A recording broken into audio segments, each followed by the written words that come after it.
Good morning, everyone. Welcome to Royal Randwick. We are trialling on the Kensington track this morning for the official 2-year-old barrier trials. There'll be 9 trials this morning, 5 for the boys, 4 for the girls, and these horses qualifying to run in the Breeders' Plate and also the Gym Crack on Epsom Day, which is less than 2 weeks away, Ronnie. Yeah, it's always exciting this morning. You don't know what to expect. Everyone's expectations, the owners are thinking, have I got a Golden Slipper winner here? Have I got a horse that can win a race? And there'll be a few excited connections, and there'll be a few that are let down, I would suggest, which is natural with horses having their first trial. So a few highlights. We're going to wait for the last for the only $1 million yearling, a stay inside colt called Incognito. So we look forward to seeing him. I'd suggest he'd be well educated to be here, and Michael Freedman, everything he's putting on the track at the moment is racing well, and even his young horses, we know he's got a history with the young horses, so he must be pleased with him. So to the Theatre of the Horse, where the horses will be parading this morning. They'll be under race day conditions. They are saddled up down in the saddling area, down underneath the car park, and they walk down through one tunnel into the Theatre of the Horse, out through the main tunnel onto the track, so they'll get that full race day experience here, the babies, and down in the yard is Chantelle Buckley and Ali Mosley. Yes, good morning, Greg. Well, the 2-year-olds are just making their way into the yard. Al, you've been down there, you've had a really good look at these, and of course you know these horses from early days. You've seen quite a few of them at either the sales or in the paddocks. I have certainly, Shani. It's like Christmas Day, isn't it? It's my favourite morning of the year. I've been to the jump outs on a couple of occasions and had a spy at them. It's my favourite thing to do. I've seen them at the yearling sales, and now we get to see how they've furnished, how they've come on. They've even come on from 2 weeks ago when I saw a few of them, so very much looking forward to seeing some of the first season sires with their progeny stepping out this morning. Stay Inside, Home Affairs, Wild Ruler, Farnan's really well represented this morning, and we've got some cheapies and of course $1 million colt as well. So. Anything that you're most looking forward to seeing? Any standouts from down the back? I'm hearing very good things about the machine gun at home. He's working very professionally, so looking forward to seeing him. And I'm your Huckleberry, Stormboy 2.0 perhaps, we'll see, but keep an eye out. Greg, We might have a look at them because they're in here quite early. Yep, we're going to start with trial number 1. This is the 2-year-old Colts and Geldings trial. The boys and the girls will alternate throughout the morning. The first for the boys, the second for the fillies, and so on. So let's have a look at them. Saddlecloths on, of course. Starting with number 1. This is a company. A company is by Too Darn Hot out of Maternal. Kieran Maher trains for Godolphin. And Kerrin McAvoy's in the saddle. Yeah, so Kieran Maher, the first one to produce a Godolphin 2-year-old this season. So they're usually well educated, the Godolphin 2-year-olds. I think they're broken in January, and they've had a good few preps, and they hand pick which ones are ready to go to the sales. And it's the mother here, Maternal. She was by Street Cry out of Divine Madonna. So that's got plenty of pedigree there, girls. That's right, out of a stakes-winning Street Crime there. I noticed a few current horses who are closely related in the pedigree as well, Tentris and Barrackeel, so we might even see a couple of those in Everest, who knows. But Winx is, of course, going to Too Darn Hot as well, so this says how relevant this stallion is at the moment. He's not the finished product just yet, this colt, but time will only be his friend, but very professional this morning, and you can see that he's doing everything right here. He's got good depth, he's walking out well, he's got a nice shoulder, and he's got a lovely swagger to him. Number 2 is Farnan Away by Farnan out of Weybourne. 4 times Golden Slipper winning trainer Clary Connors. Yeah, and he's picked him up pretty cheap here, $25,000 at the classic sale. We know the Farnans have got a good rap on him, and we know Clary can get a 2-year-old up and running. He's got a bit more leg underneath him as well. Loose mover, and he's a type who will just continue to improve. He's just getting up a bit at the moment, but he's on his best behaviour. So really like the way that he walks, and again, he'll be one that will only improve as time goes on. Andrew Atkins has the ride on Farnan Away. Now, number 3 is Scratched Honour Award. We go to number 4, I'm Your Huckleberry. Adam Hieronymus is riding for Gay Waterhouse and Adrian Bott. This is by Home Affairs out of a mother called Key. Yep, and she was an Exceed and Excel mare, and $400,000 for this colt at the Magic Million sale, and it sounds like Ali's got a bit of a push for him. I certainly do. He's the one that I'm hearing raps on. I went and saw him at the jump out. So Key, his mother herself, sold for $1.1 million at the 2022 Magic Million sale. He's in similar mould to Home Affairs, his sire. It was a $400,000 purchase, but he's got size, he's got substance, he's got fantastic length of hip, he's got those short cannons, robust forearms. He will continue to grow into his frame. So he does look like one that will only physically improve with time, but he's in that sort of similar mould of Storm Boy. He's a lot bigger than a lot of these other colts walking around here this morning. And of course, Gay and Adrian had Princess Coupe in the family, who the stable have had success with. So he'll be one to watch. Okay, here's one for the Björn Baker stable out there at Warwick Farm. Paradoxium is number 5. Jason Collett will ride by Extreme Choice out of Paredo. And what a sire this Extreme Choice is. They come in all shapes and sizes. He was only a little horse himself, and he's been a super sire. And he's the first foal of a stakes-winning mare as well. So very interested in him. Lovely athletic mover. He's closely related to Private Harry and Don Corleone. He's got the short cannons, the strong forearm, lovely angles, good Gaskins. It's my favourite word this morning, as we know. Good depth, and probably not a typical Extreme Choice. He's got a bit more size and substance to him. Okay, we can pay out on a Gaskins in trial number 1 here this morning for those following. Machine Gun, Peter Snowden, Tommy Berry by Stay Inside out of Don't Tell the Boss. This is number 6. Yeah, first look at the Stay Insides, where everyone's looking forward to that. First foal of the mare and a $300,000 Magic Millions purchase. And, Peter's got them pretty well educated when they come to the 2-year-old trials, and if they get here in one piece, they certainly have the ability to be here.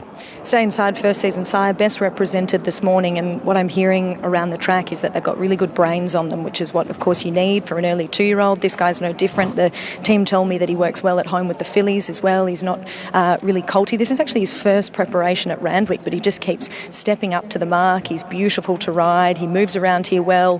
He's thrown to the dam side there out of a Street Boss mare. He's got a strong shoulder, nice angles, and he moves exceptionally well. He's a real standout. I just love the swagger that this colt has. Well, it's appropriate that Tommy Berry rides this first look at a Stay Inside here at the trials this morning. That's the Machine Gun.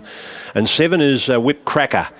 Gary Portelli trains. Nashua Willa will ride by Farnan out of Circus. Yep, and he's an Easter purchase, so $100,000 at Easter. So any horse that gets here, any 2-year-old that gets here from Easter, we've done a pretty good job, because usually the Magic Millions 2-year-olds have an extra prep or 2 under their belt. They're broken in earlier, so any Easter purchase, there's probably got that little bit more improvement stepping forward from this time on. And it's exactly what I said when I looked at his yearling photos as well. I thought time would only be his friend, but he's here today. He's a good-bodied individual. He's moving around well, and he looks like an early running type, doesn't he, who will continue to improve. Which one did you like, Shani? Is there one that particularly took your eye? Yes, I'm your Huckleberry. I was quite taken by him, and also the Machine Gun with Ali there. I'm quite taken by those two. Let's see what they do. Well, let's have a look at this list of runners in the first of the morning. A company, Kieran Maher and Kieran McAvoy, Farnan Away, Clary Connors and Andrew Atkins. I'm your Huckleberry. Adam Hieronymus on for Gay and Adrian. Paradoxium Collett. Jay Collett on for Björn Baker. The Machine Gunners, Peter Snowden and Tommy Berry. And Whip Cracker is Gary Portelli. And Nashua Willa. Honour Award is the scratching this morning. I don't want to take the girls on with the tips here, because they got the inside info. That's right. I really like the look of the 5 myself here, Paradoxium. I think he looks a really, really nice colt. And there's word around from the stable that this one is a few tips above here. average. Everyone's 2-year-old's always the best, isn't it? Of course. Right at this moment, they're all equal, Ali, aren't they? That's right, and that's the best part about it. I think that's what I find most exciting, more so as you see the 2-year-olds as they furnish, but finding the yearlings, it's such an individual thing. We can all look at them and say what we like about them and their physical attributes that might make them stand up as an early 2-year-old, short coupled, the strength, the early speed. Some of them are already there in the wither, and we see that later on in the morning, but at the end of the day, they've got to go out and do it, don't they? It doesn't matter how much they cost, so very much looking forward to seeing what they do. But just on that, I even saw a couple of these only 2 weeks ago at the jump outs, and the way that they've improved within those 2 weeks says how quickly these horses can train on, or subsequently, of course, train off. They can go shin sore at any time. It can all get a bit much, so it's touch and go here with the 2-year-olds, isn't it, always? Chantelle, they're very well behaved, this first group. It's looked like they've been here before. I was just thinking to myself, each year they seem to get better and better, don't they? Once upon a time, no one wanted to come and ride the early 2-year-olds because they were, very much above themselves, and you're always thinking, what am I going to get on here? But these horses have just handled it like absolute professionals. You'd think they'd been here and done it many, many times before. Not one coltish type in this field here. We'll see what happens as we get on throughout the rest of the morning. But yeah, I must say, Ali, they're just so well educated, aren't they, these days? Yeah, and you do see that. As I said, I've just been out there the last couple of weeks having a look at them, and it's the time and the grounding that they all have. The process begins, a lot of these horses have come through the Magic Million sale in January, so they've had the time that they need. It's the pre-training, the breaking in process, the education, and it all begins there, and it's an important grounding for all of them, and it's why that they're all here today. Everyone's doing their bit from the first time that they step into the breakers, the pre-trainers and the stable, the track work riders, the jockeys who've been out there at the jump outs with them. They're very professional. And you will notice that the jockeys, they drop their irons a few holes just in the yard until they get to the barriers, and then they'll put them up when they get to the gates. Tommy Berry's laughing at you about that, Shan. Tommy knows exactly what we're going to say. But that's just what they do. They just get them around to the gates, give them a really good look at the track. They haven't seen, well, most of them wouldn't have seen this part of the world before. The Randwick ones would have, but the rest of them wouldn't. So better to be safe than sorry. Just riding a few holes longer. That's it. And they've already been in and out for a couple of preps, and that's why a horse like the Machine Gun I thought was a standout for me, because this is actually his first prep in at Randwick, so it wasn't the intention to have him here at the early 2-year-old trials, but he put his hand up, and that's what we talk about with these natural early running types. If they're there, a lot of them are doing it on ability.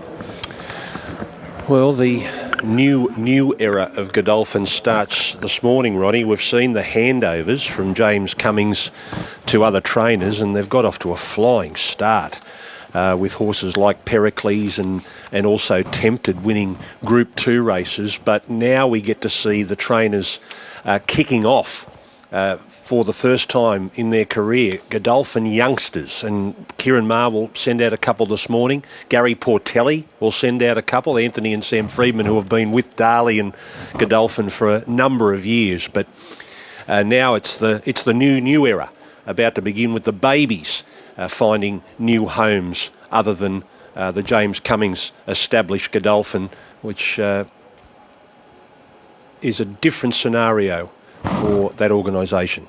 No, for sure. So they're always well-educated horses. We look forward to looking at their 2-year-olds every year. So they're like I say, they're up and broken in early and ready to go.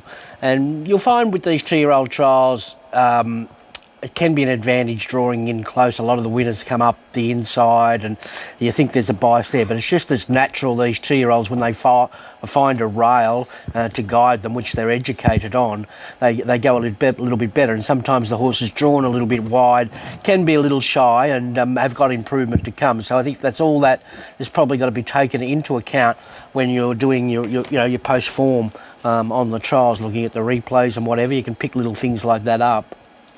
Well, the barriers have been drawn this way. A company will start from gate number 1, Paradoxium in 2.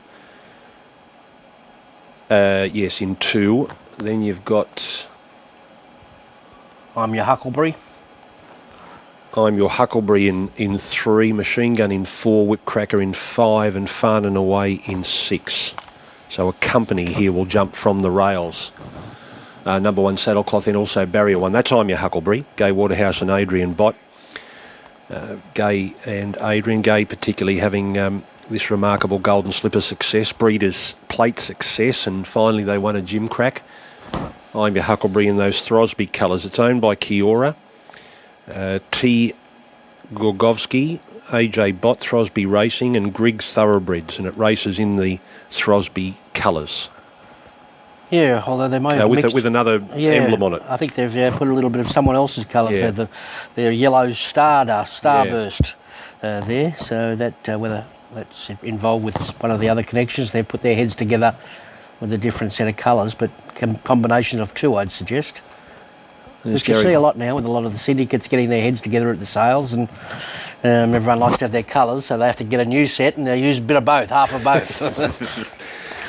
So there's Tommy Berry going to the gates on the Machine Gun. He won the Golden Slipper on this this Colts sire, Stay Inside. This is by Stay Inside out of Don't Tell the Boss. Ali. I've just got some interesting stats that were sent through to me from the Newgate team. So in the 2024 trials last year, we had 57 triallers, 28% became stakes horses, 10 went on to be 2-year-old stakes winners, and interestingly, half of those 2-year-old stakes winners won their trial, while the others finished 2nd, 3rd, 5th and 7th. Then 6 of the 8 trial winners went on to score stakes success. So that day unearthed the likes of Olay, Memo and Raging Force. And you'll find over the many, many years, we all say, oh no, it's too early for these 2-year-olds. The good horses that have come out of these sales since before I was born, is just amazing. So we may think, no one concentrates on their 2-year-olds and educates them up anymore as far as getting them ready, early October or late September. That's a huge advantage. When you go back through and you look at your golden slippers, how many horses have started off at these trials that have won golden slippers, it's an incredible stat. It's all the grounding for them, isn't it, too, when they're coming in and out for preps. A lot of them are having mini preps in and out for a couple of weeks, back out, in, and it's the horses that are standing up naturally and who are there who go on, isn't it? It's amazing. It's amazing when you pull out the 2-year-old and look at the results from over the years. Say, geez, a lot of those horses have turned out pretty good. Yeah. Well, a couple of years ago, Lady of Camelot. Yep. Look at trial number 4 last year. Midfield, mid-pack, were Tupacara and Queen of Clubs. There you go. And they are going to be players in the Flight Stakes in a couple of weeks' time. I really enjoy looking back through my notes, even for horses that we now see as 4- and 5-year-olds from these mornings, and seeing what I'd said about them then. And there's something just really exciting about it when you've seen them as yearlings and then you see them as early 2-year-olds and you can follow them the whole way through. It's special. That's why this morning is so important. Well, the dream is alive for all those owners out there who are about to see their youngsters trial for the first time. There are 9 trials this morning. We start with the first one for the boys. The fillies will follow. And here is Darren Flindell with the call of trial number 1 here at Randwick. The last to move in now is Farnaway. Farnaway moving into the outside draw, so 6 to run in the first of 9 trials. 5 heats for the Colts and Geldings. Stand by, they're off and trialling now. Beginning very sharply, I'm Your Hucklebrine is going to lead from Whipcracker. Paradoxing away well, settles third, followed by a company. The Machine Gun just drifting back a bit, and 3 lengths to Farnaway. After the sharp start, I'm Your Hucklebrine, narrow leader from Paradoxium, who's charging up on the outside, racing rather fiercely. Whipcracker took a sit on the outside of a company. 3 further back to the Machine Gun, has really been wound up as they turn for home. I'm Your Hucklebrine, Paradoxium the outside. I'm Your Huckleberry placed under pressure. Paradoxium ridden up now on the outside. There's not much between the pair. I'm Your Huckleberry though lifting under pressure. Hieronymus really giving it a good hit out here. And I'm Your Huckleberry is going to lead all the way, pulling away from Paradoxium. The Machine Gun was chipping in late, getting up for third. Then Whipcracker a gap to a company and a long gap back to Farnaway. I'm Your Huckleberry there for Gay and Adrian, handled by Adam Hieronymus. Caught by Home Affairs out of Key, very sharp out of the gates, which is trademark style for these stable runners. But Paradoxium applied pressure before the turn and early stages of the straight, and they were both asked to do serious work, and I'm Your Huckleberry was strong, pulling away. No time showing on the board at this stage, but I'm Your Huckleberry, an easy winner of the first trial.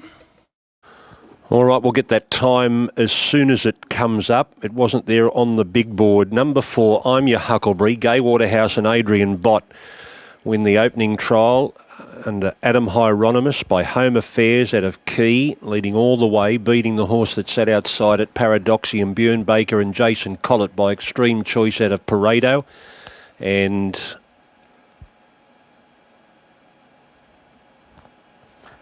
officially third, the Machine Gun, Tommy Berry, Peter Snowden by Stay Inside it of Don't Tell the Boss.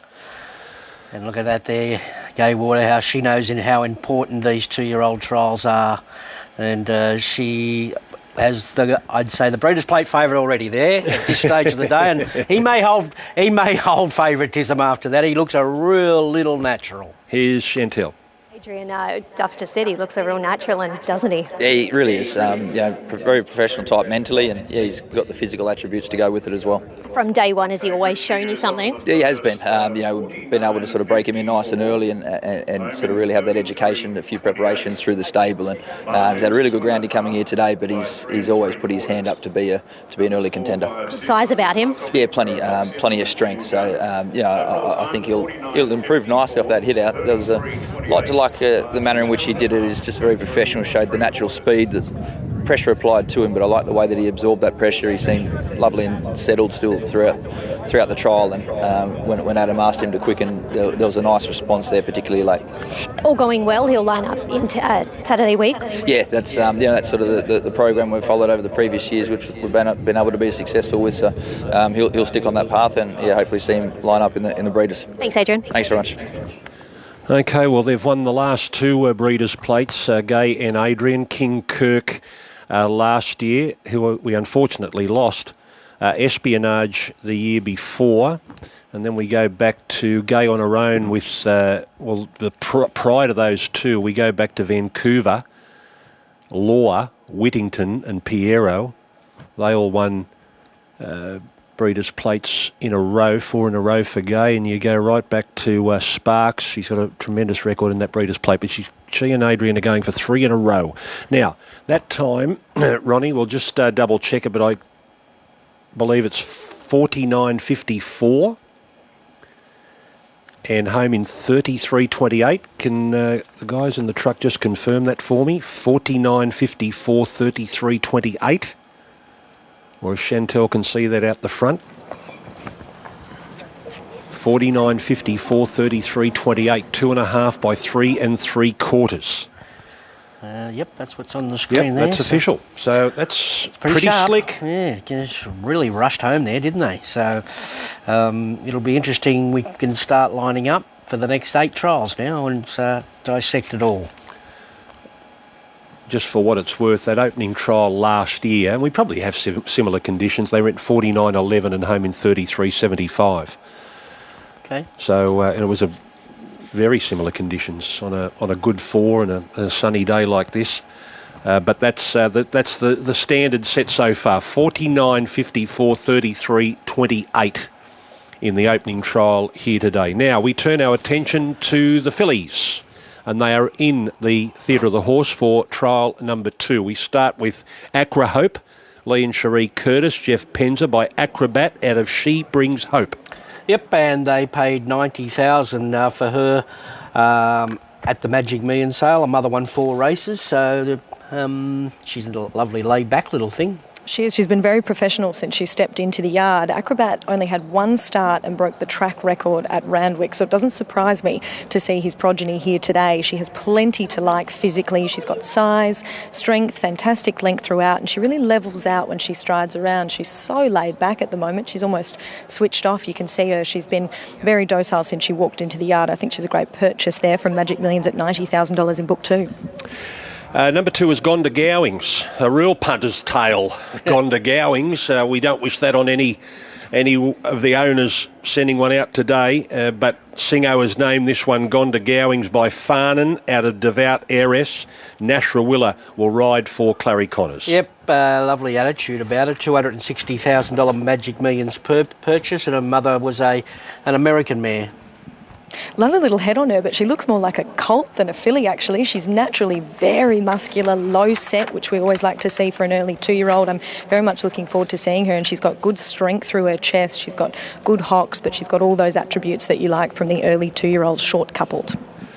Now, here's another Godolphin runner. It's trained by Anthony and Sam Friedman, this filly by Street Boss out of Pelurian. Zach Lloyd riding for Anthony and Sam Friedman, Gwendolyn. Yeah, adds interest. They're always the homebred for Godolphin here, and a very good size Street Boss. So be well educated from Anthony and Sam. They know how to get a 2-year-old educated properly, and I'm very interested to see how she shapes up here. As am I. Big Page. So her dam is a half to Kementari. I went and saw her and her stablemate Semantics out the back, and just looking at her physically in the skin, she's there. Her stablemate Semantics probably has a little bit more to come, but I love the way that she levels out. She uses herself well. She walks out well in front. She gets her head down. She's well proportioned. She's forward, but I just love the way that she's walking out here. She's got good strength through her shoulder, and she'll only take improvement from whatever she does, but she looks as though she'll be there early also. The next one is Home Invasion by Home Affairs. It's out of the Dam Catwalk. Gay Waterhouse and Adrian Bott. Adam Hieronymus in the saddle. Yeah, 220,000 Magic Millions purchased this filly by Home Affairs. So for Derby, geez, they're spreading their wings far and wide now, Derby, and they're buying a better style and better quality of a horse now, and they're having marvellous results. She looks set in the wither, so physically looks ready to be here. We know once a horse has come up in the wither, it means that their growing's done, which means that's the finished product that you'll really see. But I love how she uses herself in front and behind. She's a very fluent mover, and I noticed that her dam was actually an early 2-year-old trialer with Chris Waller, which you don't often see him with many at the trials early. So I think she looks a pretty speedy early type. Now we go to Ligaselli, number 5. Alicia Collett is riding for John Thompson. This filly's by King's Legacy out of Lewiselli. Yep, second foal of the mare there. 65,000 at the Magic Millions sale. Well, she's all legs, isn't she? She's a lighter athletic frame, plenty of furnishing to come, but I really like this style of filly. She's thrown to the dam sire, Written Tycoon, and we all know how good of a 2-year-old sire he is. I think a really good buy there for 65k. She's got so much leg, but I just love the way she moves around here. She uses herself well. She's got scope. She'll be an improver, but she's a standout. Now to Saturn Summer, number 6. Michael Friedman, the trainer. Tommy Berry rides. It's in the Bateman colours, the Bateman tartan. Written Tycoon out of Satin Shoes, who wore those same colours. Yeah, great breeder, Mrs. Bateman, and this is a very fast family, as we know. They've had a lot of success with, and she'll be well educated. I'm tipping she's bred to run, and she could well be a runner. We'll find out now. Well, she looks right there too, doesn't she? Physically, she looks very forward actually this morning. She's got this presence about her. I went and saw her out the back, and she's got a little bit of sass, but not too much, just enough that she tells you she's a good filly. She's well bred out of a Silver Slipper winning mare. She uses herself well in front. She's got a good chest, good depth of girth. She pushes off her hocks well, and she walks out nicely.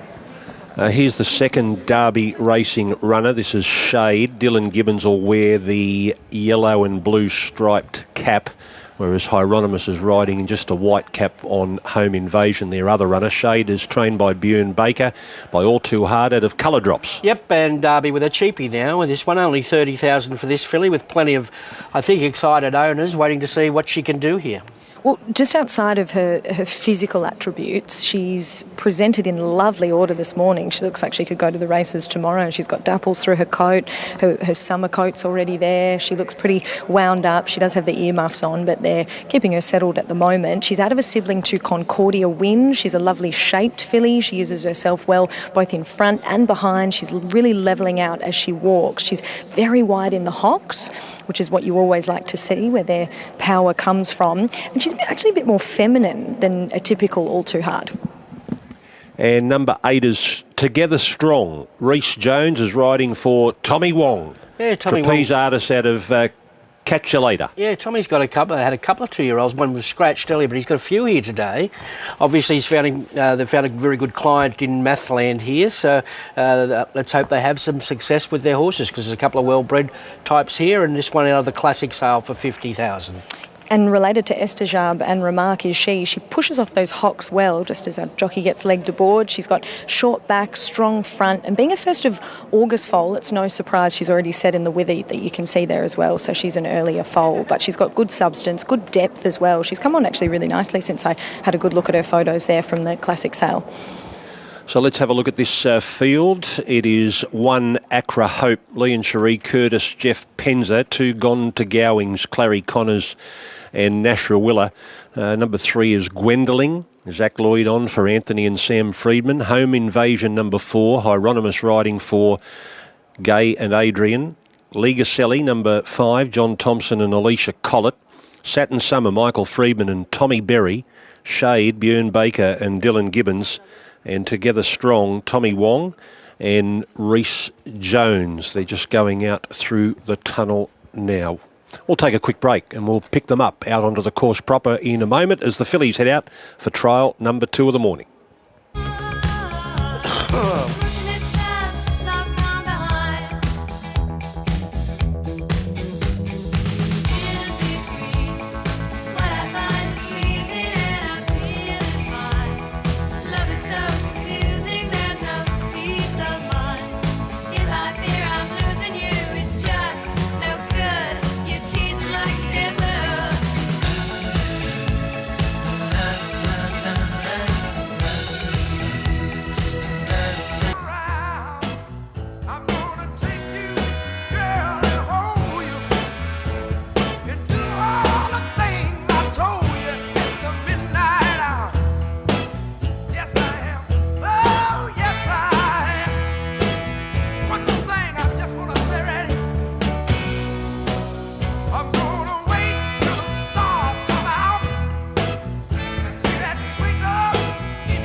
Going out onto the track, the Kensington track, a good 4 this morning, and that's where we are trialling. The first trial of the morning, taken out by I'm Your Huckleberry in 49.54, last 600 in 33.28. The two most expensive purchases in the opening trial, ran 1-2, both $400,000 Magic Millions purchases. I'm Your Huckleberry leading and beating Paradoxium, who sat outside him.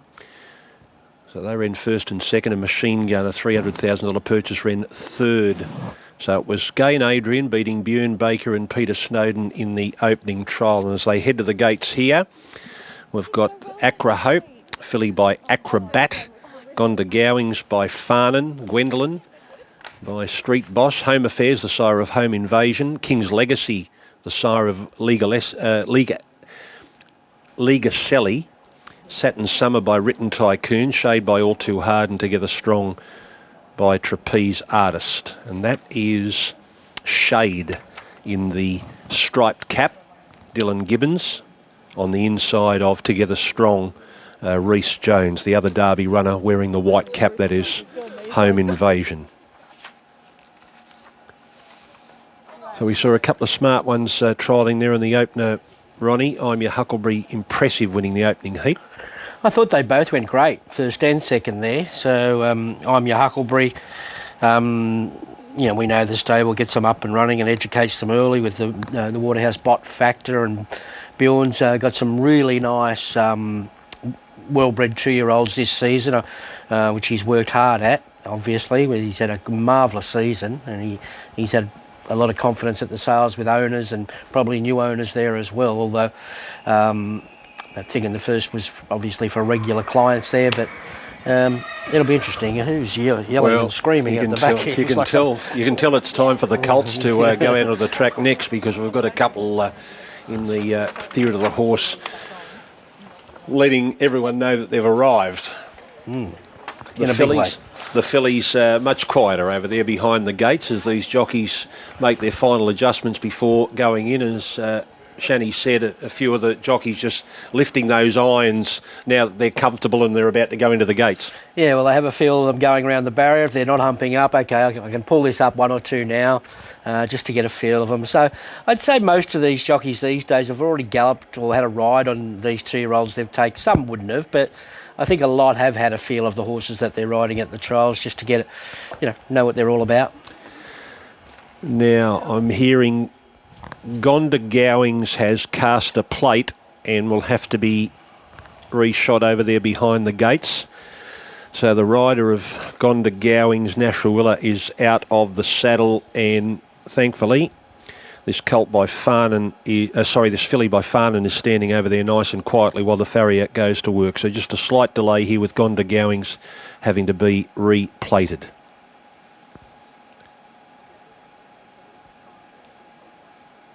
Jim Crack winners over the last few years. Bell Mercy won it last year for John Thompson and Chad Schofield. Manal, the year before, Michael Freedman, Tommy Berry.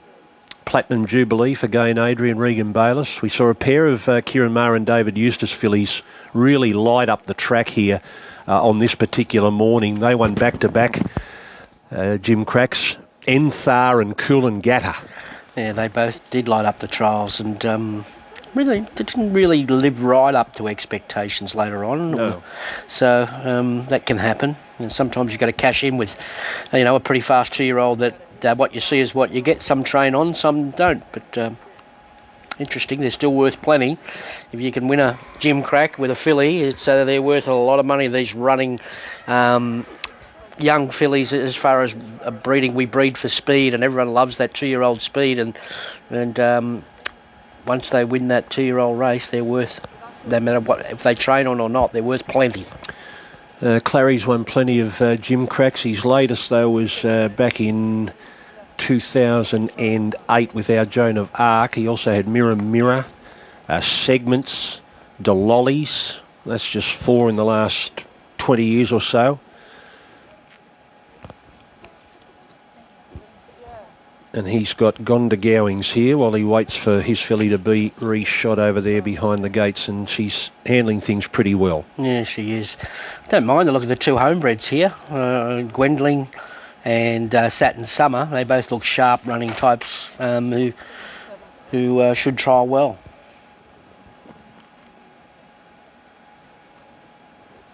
Well, there is Gwendolyn, Anthony and Sam Freedman. Nothing new for them to have the blue colours involved in their stable. They've been training for Godolphin for a number of years. In fact, they were the only other stable apart from their main trainer of James Cummings, and prior to that, John O'Shea, Peter Snowden. They've always had runners, haven't they? They've always had 1 or 2 2-year-olds for Godolphin, and they've always had success with them. So they've stuck solid with the... with Anthony, and I'm interested in their 2-year-old Tentrist, is it? Tentrist, yeah, in the Danehill. Yeah, he looks so good going towards the slipper. He had that setback, and I'm really, could he be another one that could put his hand up, a 3-year-old for a Tab Everest? Well, he's still got a long way to go. He's got to get through the Danehill first, but he is untapped. So there's a precedent there with Giga Kick. He came through the Danehill. And I'm sure he's certainly in discussions. They've said that he's in discussions. Just on the Everest, Kaying Rising is arriving any minute now at Canterbury. He should have hit the tarmac at Kingsford Smith Airport, but he should be en route to Canterbury any moment now. He's due to arrive there about 11 a.m. this morning. And interesting that Chris Waller's come out in the press, I believe, at a stable visit yesterday, an open stable visit in Melbourne yesterday at Carbine Lodge. He has come out and said that, yes, he wants Angel Capital in the Everest. Yeah, usually he's a little bit more reserved than that, but he's gung-ho bullish. Yeah. So we all saw what happened with him on Saturday. But if that's the case, he'll stay fresh probably as they move in here. Let's get up to Darren. This is the second trial, but the first look at the fillies for the season. So Gonda Gowings is the last to move in, was replayed there behind the barriers. 49.54 they clocked in the opening trial. The fillies are ready now for Heat 2. 850 metres. Set. They're off. A little tardy up was Accra Hope. It's going to settle last and showing good speed. Home Invasion to lead rather comfortably from Legacelli being urged to going to second. Followed by Shea, Gonda Goings out wide, drifting back a little bit with Gwendolyn out deep. Accra Hope improving on the rails, followed by Together Stronger, who races on the inside of Satin Summer, but it's Home Invasion in control. Home Invasion by a length and a half to Legacelli. Accra Hope being reined up on the rails, 2 further back then to Gwendolyn. and Satin Summer getting to the outside. Home Invasion at the 250, a length and a half clear. 2 Legazelli being ridden up. Further back to Gwendolyn, Satin Summer coming down the middle part of the track, but Home Invasion is full of running and going to the wire very strongly. Home Invasion won it by 2. Legacelli second, Gwendolyn third, then Satin Summer. Further back to Accra Hope on the inside of Shade. A gap 2 together stronger. And Gonda Gowings was last in. Home Invasion 50.63 the time. 50.63 was sharp out of the gates like the first winner here, who ran more than a second quicker. 50.63 there. Home Invasion by Home Affairs out of Catwalk. Tramber gained Adrian. Adam Hieronymus. So rinse and repeat of the first trial. This one, though, for Derby Racing. Showing very, very good speed. Legacelli was ridden right out by Alicia Collett, and she stuck to the task well. She's by King's Legacy out of Lucelli, and was just holding that margin all of the way. Gwendolyn ridden out by Zach Lloyd in third, and then Satin Summer. Accra Hope was the one that was last out of the gates. Raced its way into about a third position on the turn, but under pressure was yielding ground, and then Shade seemed to go to the line all right on the outside. But an easy win to Home Invasion in heat number 2. Yes, significantly slower than the boys in the opening heat. 49.54. I'm your Huckleberry, and 50.63. The time for another one of Gai Waterhouse and Adrian Bott. This time a filly, Home Invasion. That's significant, isn't it, that time? Over a second quicker. So we'll keep an eye on that as the day unfolds, whether this track's going to get, slower, or that was just a big performance by the first trial winner. So we're only 2 trials in, but over a second difference is a significant margin. Okay, repeat that. 33.71. 33.71. So compare that to the last 600 of the opening trial, 33.28. Yeah, so 0.43 slower. So 50.63, 33.71. Adrian is with Shani.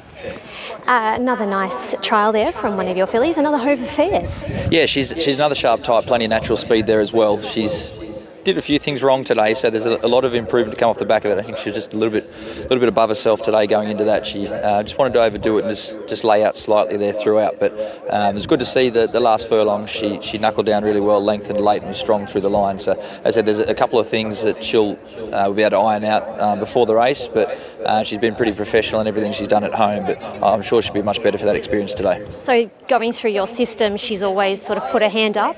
Yeah, she's been another one that's right from the outset just shown plenty of natural speed, and she's a ready-made 2-year-old type as well. She's a lovely balanced filly. There's plenty of strength to her, so she'll sustain a nice preparation. You must be really liking these Home Affairs. Yeah, I think everything that we've seen, they've just been like those 2 horses that have been produced already, just very natural, early running types, and physically a lot of strength and substance to them. So I think that'll take them a long way. Thanks, Adrian. Thank you.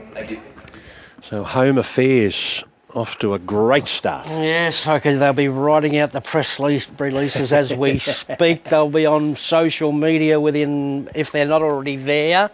And we've only just started, so we might have a few more today. So that's a pretty big start for Coolmore, I'd suggest, with Home Affairs. Yes, he ran in the 2021 Everest, running 9th behind Nature Strip, but he was a Silver Slipper winner. He was a Coolmore stud victor after that Everest, and a Lightning Stakes victor as well. And he stands at Coolmore. So Home Affairs, first 2 trial winners, a colt and a filly. And that is trial number 2. Over a second slower, the fillies, than the boys in the opener. Now we go back to the boys, and they are in the yard. 50.63, 33.71, 2 lengths by 1 1/4. Wrapping up the details of trial number 2. Trial number 3. Number 1 is Corthazon. Chad Schofield riding for Annabelle and Rob Archibald, their first runner of the morning, by Captivant out of Reyes. Yep, and another Magic Millions purchase here. This colt for 150,000 he was purchased for. He's been good so far. He's walked into the yard. Annabelle was just telling me, actually, he's very professional at home. When she jumped him out last week, she was pleased with him, so she thought she'll send him around today, and she hasn't pushed him. He's been a touch above himself, but he's a really good bodied horse. He's got scope, he's got size, he's actually got a head just like his dad, Captive On, so very much in the mould of his sire, but he's just a lovely shaped individual, nice scope, and he's got this short, sharp walk, but he's settled down nicely now, actually. He'll only take improvement from whatever he does today. You can see he's not screwed down, but I'm a fan of him. Number 2 is Eviction Notice. Tim Clark riding for Gay Waterhouse and Adrian Bott by Stay Inside out of Euroboss. Yep, and plenty of talk about the stay insides as well, and the stable, obviously, first 2 trial winners. Could this be another one? $375,000 for this colt, and another one out of a few American mares today. Euroboss was a well-performed American mare. Yeah, you'll see that pattern throughout the morning, actually, but just on the first season sires, and that's, I think, something that we all get particularly excited to see, because it's the first time that we get to see them hitting the track. And Stay Inside and Home Affairs, you'd be pleased with what you're seeing so far. Home Affairs is really stamping them, as is Stay Inside. Best represented first season sire here this morning. He's come on since that jump out, actually, when I went and saw him a couple of weeks ago, out of an American speed mare, that nice outcross to Danehill, the likes of we've seen with Switzerland and Wild Ruler. Plenty of black type on the page, but a lovely frame to this colt. It's got that deep girth, fluent athletic movement, and will continue to furnish and strengthen. King of the Nile, number 3, Rachel King will ride for Björn Baker by I Am Invincible, the first one of those we're seeing here this morning, out of Giza Goddess. Yeah, well, he needs no introduction. I Am Invincible, champion stallion, 800,000 this colt at the Magic Millions mare. Another one out of a well-performed American mare. They're all the rage, aren't they, at the moment? Really tough, athletic type, good size, good depth, walks out well, really uses himself well behind. He's good in the hocks. He's got a good shoulder on him, and he's taking everything today in his stride well. And, of course, Vinny's the sire of Home Affairs. Yes, of course. Spring Ruler, number 5. Number 4 is out. Number 4, Lord Elron, won't be trialling here this morning. Spring Ruler, another one for Clary. He's had one in every trial so far by Wild Ruler out of Kasunga. Nash is on board. Yep, 100,000 Magic Million purchase, and for that combination of Clary and Nash. I was really interested to see how this horse had developed, actually, just having a look at his yearling photos. It was a $100,000 purchase, because when I had a look at him, he was a lovely bodied horse. He was a good mover when you saw him walk as a yearling, and he's really come into himself in that frame. He's got a little bit of scope, but he looks like he's come into that frame, and he's doing everything right today. Okay, here's one for Blake Ryan. Superb 26. Tyler Schiller has the ride by Farnan out of Bull de Champagne. Yep, and he was $180,000 weanling. He turned into a $260,000 as the classic sale as a yearling, and I'm sure he'll be well educated here by Blake, who does a great job. Yeah, you can see that. And again, I was just having a chat to Blake. He said he's got a couple of other early 2-year-olds, some stepping out next week as these 2-year-old trials continue on. But he's a lovely mover, very natural, just getting legged up aboard now. He's just getting a bit of a fright as his jockey hops aboard there, but he's got really good strength in behind the saddle, very much in the mould of his sire as well, and no doubt he's got furnishing to come, but he's here today and doing everything right. And a Godolphin colt here, trained by Kieran Marr, Threads, number 7 by Schnitzel out of Talia. Yeah, outsourced the pedigree here with the Schnitzel Godolphin horse, so I'd suggest well bred both sides. Absolutely. Mum won a Triscay. Physically, just looking at him, he's a little bit probably further back than a couple of these others. He's carrying his winter coat, and he's probably just got a little bit more to come, but he's a lovely put together. Again, early 2-year-old type. He's short coupled. He's got good strength, a good hip, short cannons. I like him through the hocks. He's got good width between his hocks. So look past that fluffy coat. That'll go. Gay Waterhouse and Adrian Bott have won the opening 2 trials here this morning, winning the opener with a colt I'm Your Huckleberry by Home Affairs, running 49.54, running home in 33.28, and then they produced a filly also by Home Affairs. Home Invasion, Adam Hieronymus aboard both of the winners here this morning. So same trainers, same jockey, same sire. providing the first two trial winners here this morning. Home Invasion, a $220,000 Magic Millions purchase. The first winner, I'm Your Huckleberry. They paid $400,000 at the Magic Millions. They're going out through the tunnel. We'll see them on the other side when we return from a break here on Sky Thoroughbred Central. You're watching the official barrier trials live this morning here at Randwick.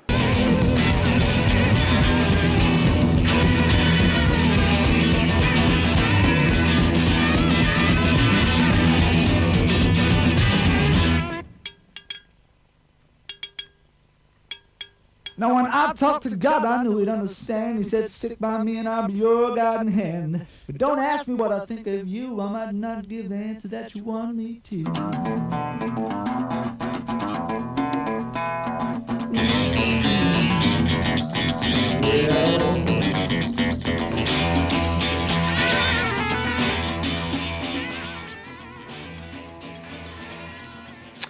Okay, gee, we're getting news through that Ash Morgan's already got the axe from Private Harry, Ronnie.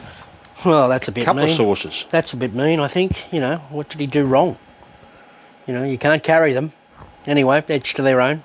Horse stumbled out of the start, got squeezed, and it wasn't a great beginning for Private Harry, but Ash Morgan unbeaten on the horse until Saturday. It seems as though he has been taken off Private Harry for the premiere at its next start.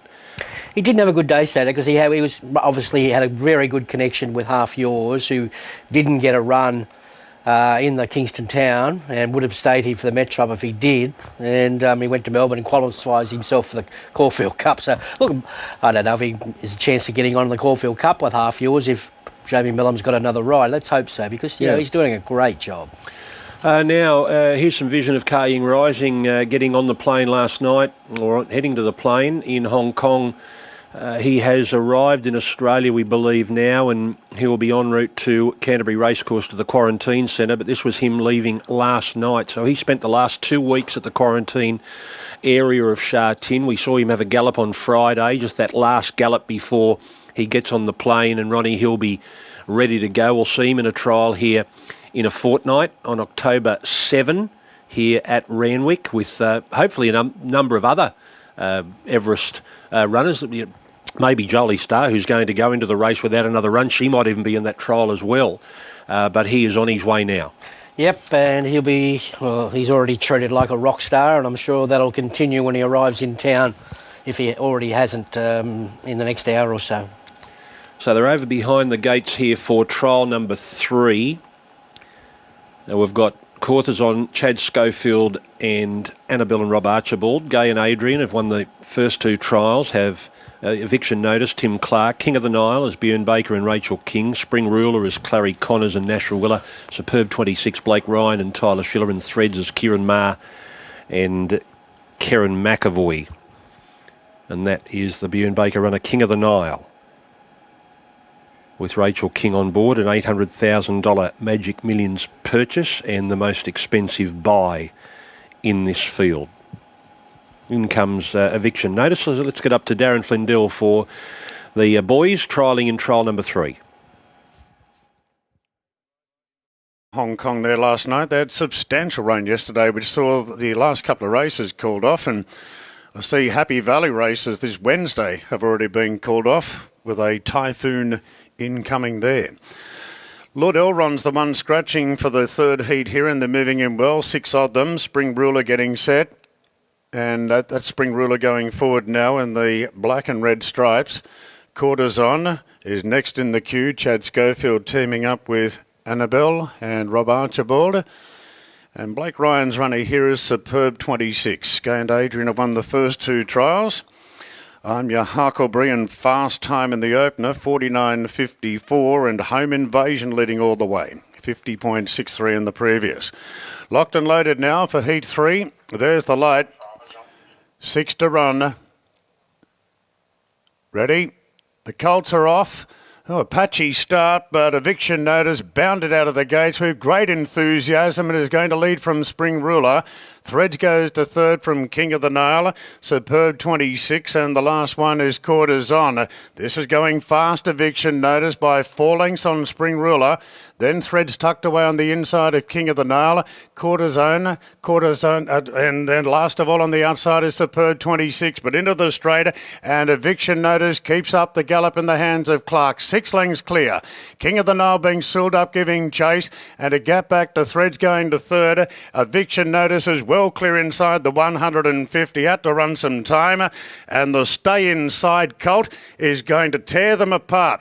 Eviction Notice by 7 lengths on the line to King of the Nile. Threads third, then came Cortisone. Further back, Superb 26, and a gap back to Spring Ruler. Well, we just had a home invasion in the second heat. Now we've got a Eviction Notice. What time's this run? 49.53. Yeah, it looked like it was humming along, so it's 1/100th quicker than the first winner. 1/100th, quicker than I'm Your Huckleberry. Wow, wasn't it sharp out of the gates, this colt, by Stay Inside to Devuro Boss. It was already 2 in front when the gates opened. A few were a bit scratchy out, but this was sustained speed here in the hands of Tim Clark. So gained Adrian with the first 3 winners here at the 2-year-old trials this morning, and that's the quickest time. Eviction Notice winning by a big space over King of the Nile. Threads going to third, Cortisone in 4th position. All right, we'll take you back and have a look at this start in a moment, but 1/100th of a second faster than the opening trial winner. Tim Clark aboard this one for Gay and Adrian. They have swept clean the trials here this morning. 49.53. Here's that start, Ronnie. There was... Yeah, it was a bit like Brown's cows. A few of them jumped up in the air there, and they're just so well educated, these Waterhouse pot horses. Look at it, bang, straight out. So it's over. It's been all about home affairs, but I'm sure the other press release from the other team is about to let loose here with the Stay Insides, and there might be a few more here today as well.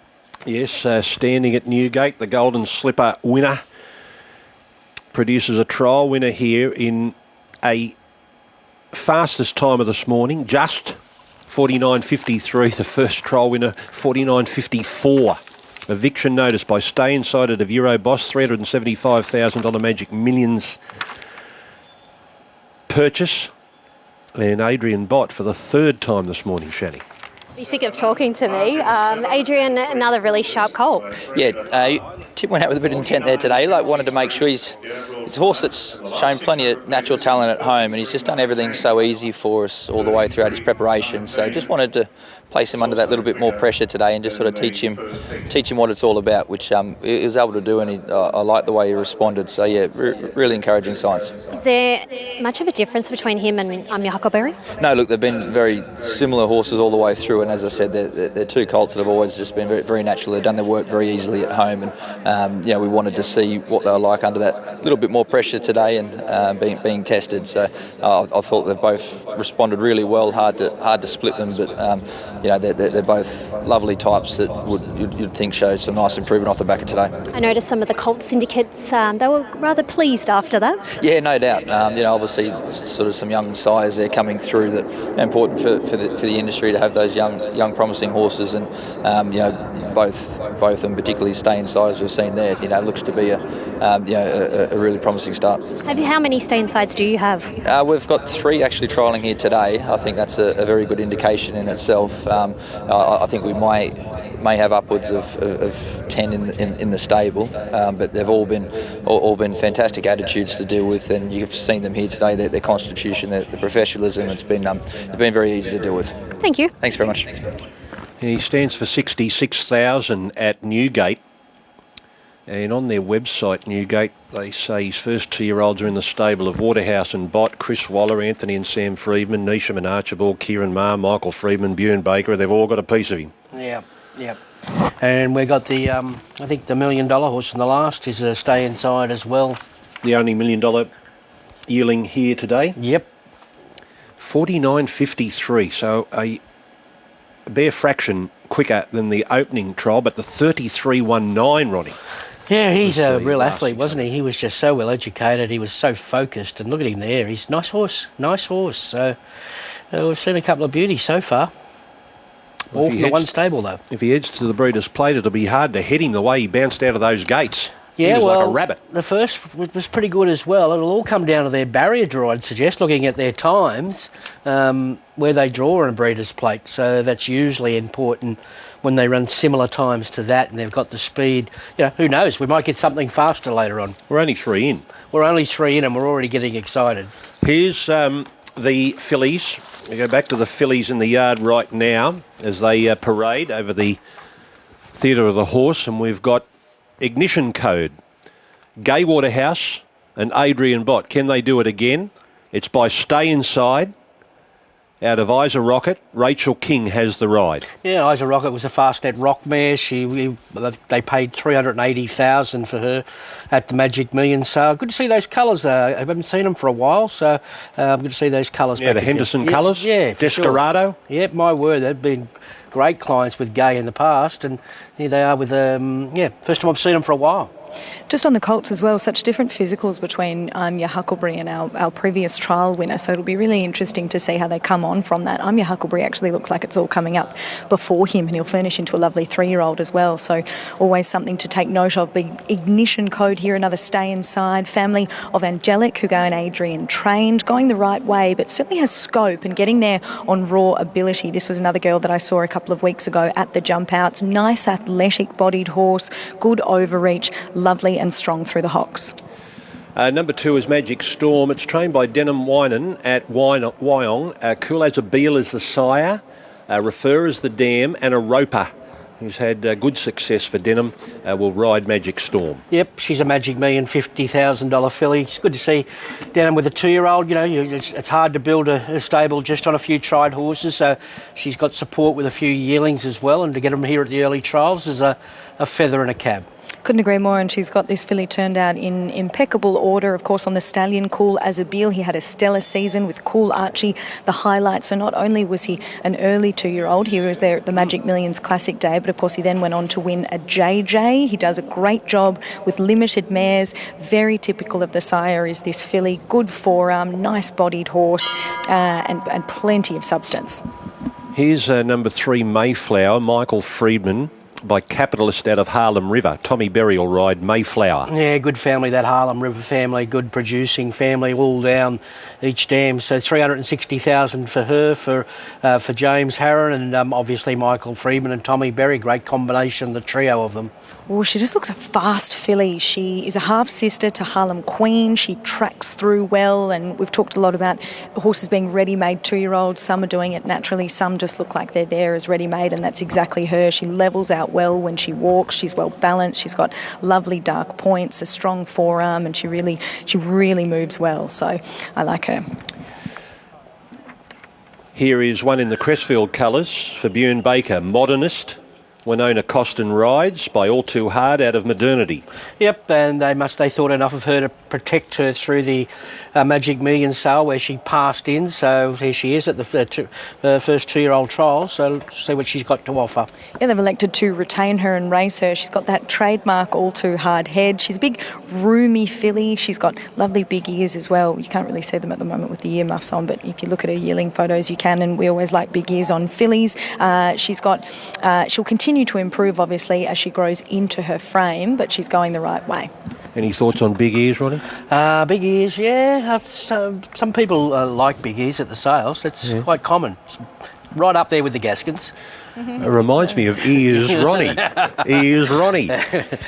Here is Oh Yes She Did by Yes Yes Yes out of Lanakai. Mitchell and Desiree Kearney train, and Tyler Schiller will ride. Yeah, and Mitchell and Desiree got some lovely yearlings as well. I think they were very active at the sales, and here's one here, $240,000 at the classic sale for a Yes Yes Yes, and doesn't look too bad a type.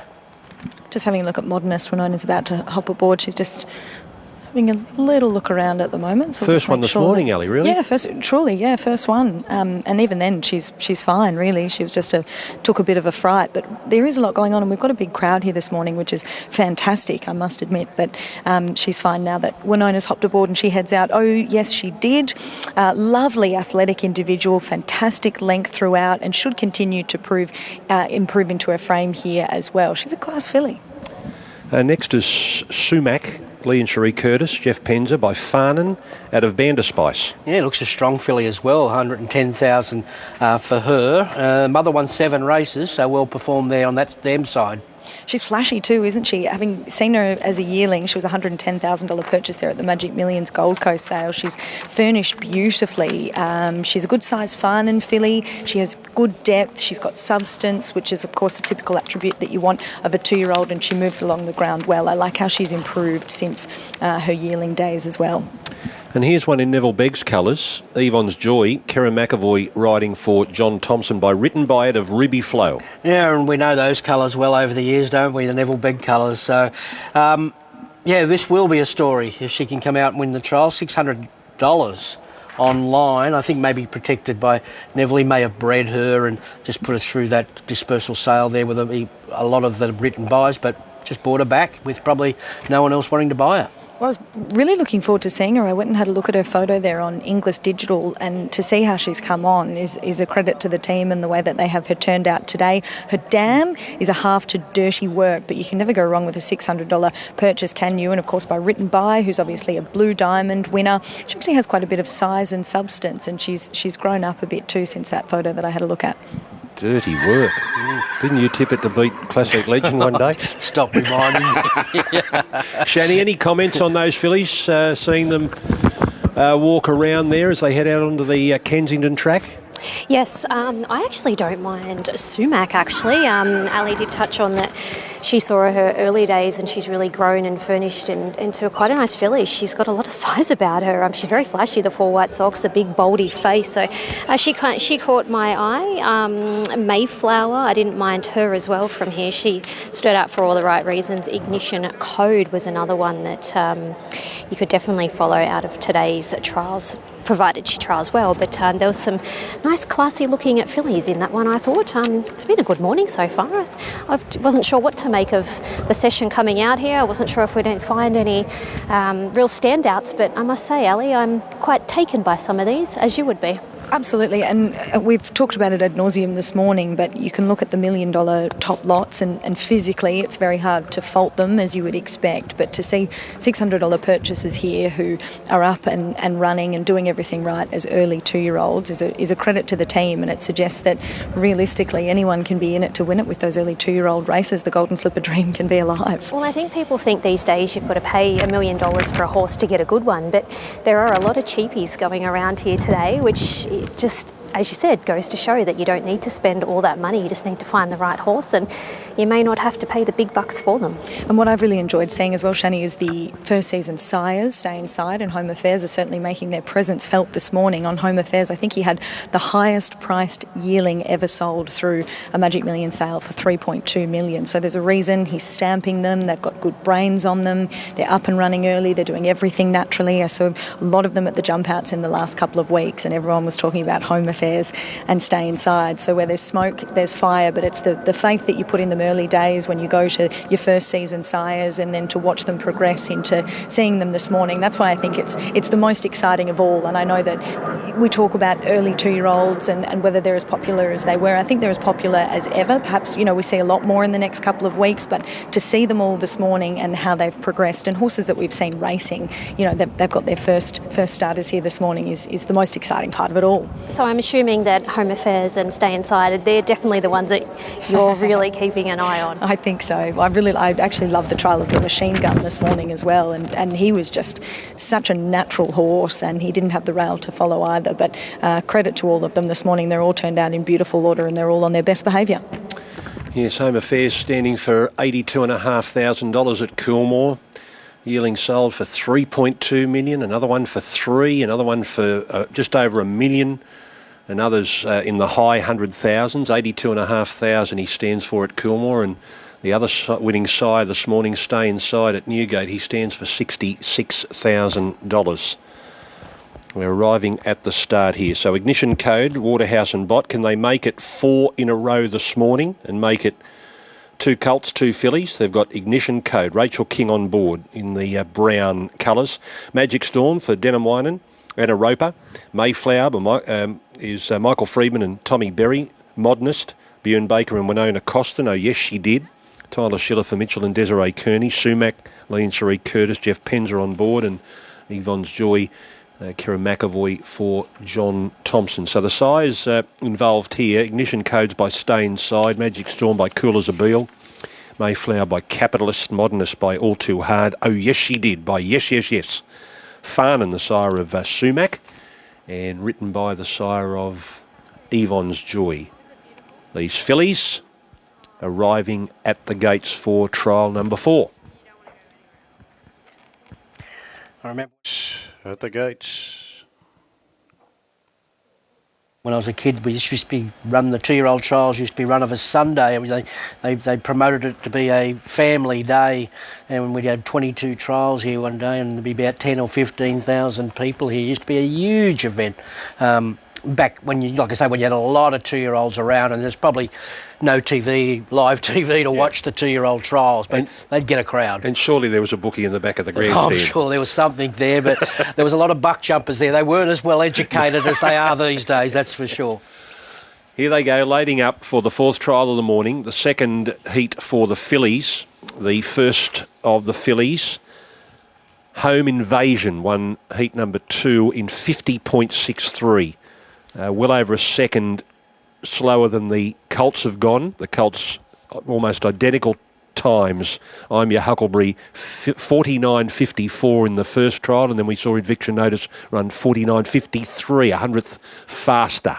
But the Fillies standard set by the second trial, 50.63, and that was Home Invasion. All 3 trial winners this morning have led from barrier to box. There's Yvonne's Joy over behind the gates, being joined by Ignition Code, who's about to be led forward into the gates. And here's Darren Flindell for trial number 4. Yeah, thanks, Greg. Ignition Code has now been placed in the barrier, so Yvonne's Joy is cleared to move in as well. So Yvonne's Joy going in the adjacent stall, and Sue Mack with the big white face moving forward. Jeff Penzer aboard. Modernist, Magic Storm and Mayflower, the remaining 3 to move forward, with Modernist being led up. Winona Costin riding for Bjorn Baker. Filly by All Too Hard. And now Mayflower is going in. Tommy Berry in the saddle. And the New Haven filly, Magic Storm, is trained by Denham Winan and Anna Roper aboard. Filly by Cool as a Beal and Magic Storm is the last to go up into the gates. Heat number 4 here for the fillies. Ignition Code by Stay Inside. And the Colt winning by a big space in the previous. Eviction Notice, the Stay Inside Colt. And Gained Adrian now shooting for 4 out of 4 so far this morning. So Magic Storm's the last to move in. Looks as though she's locked away now. And we're set to go. Fillies are ready now, heat 4. And they're racing. Mayflower wide out jump well together with Magic Storm, and towards the inside Ignition Code is starting to really muster forward. Then came Yvonne's Joy. Up the inside is Oh Yes She Did from Modernist, and Sumac is last of all. So Ignition Code on the fence just holds the lead from Mayflower, and Magic Storm is 3 out. Oh Yes She Did leaders back. Further back to Yvonne's Joy from Modernist, and Sumac is the last one. Ignition Code on the fence. In the centre, Mayflower going well. So's Magic Storm on the outside as Mayflower just cruises up to take the lead at the 250. Now it's being popped. The question, Oh Yes She Did, comes off heels, producing a good finish. Mayflower and Oh Yes She Did, and Oh Yes She Did pulling away now.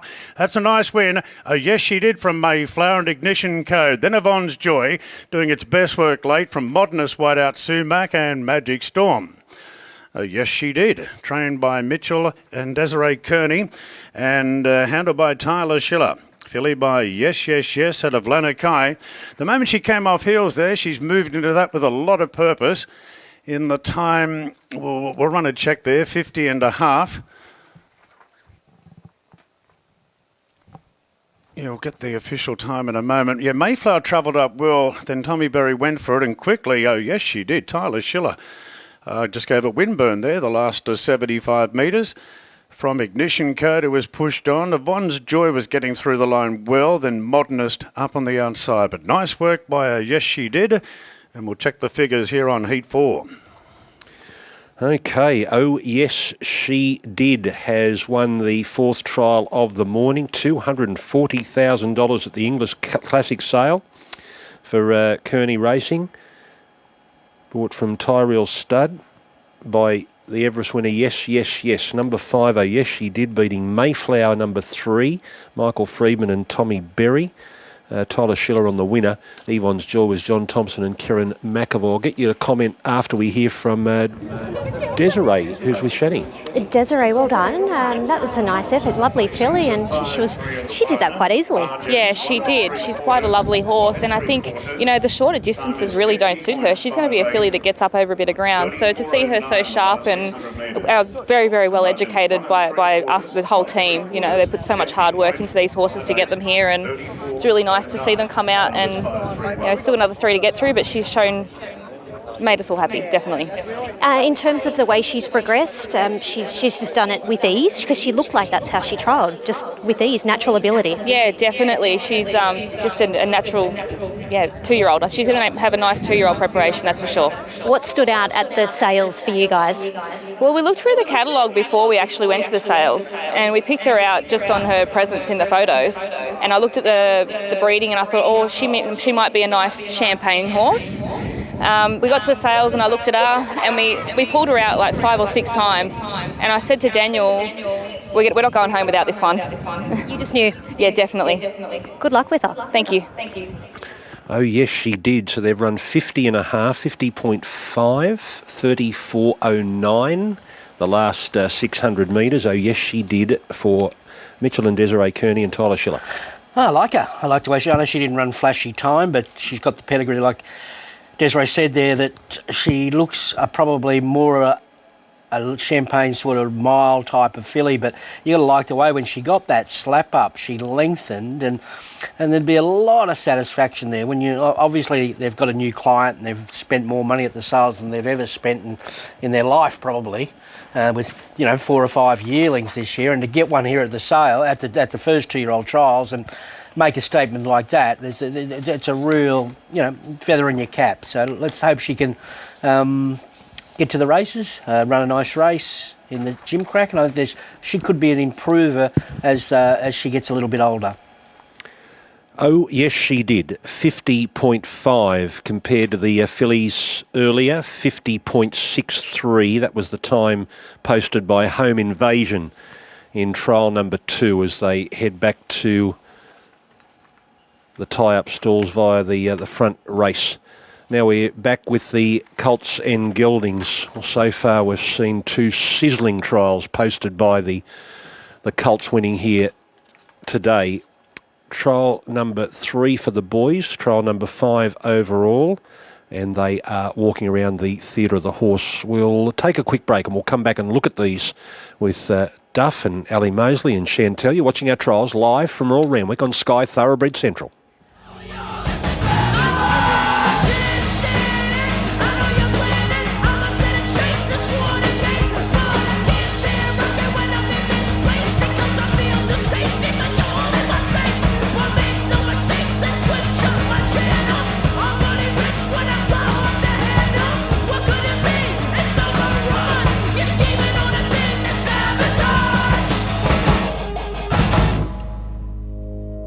Sometimes you bend, sometimes you stand, sometimes you turn your back to the wind. There's a world outside the darkened door where blues won't haunt you anymore.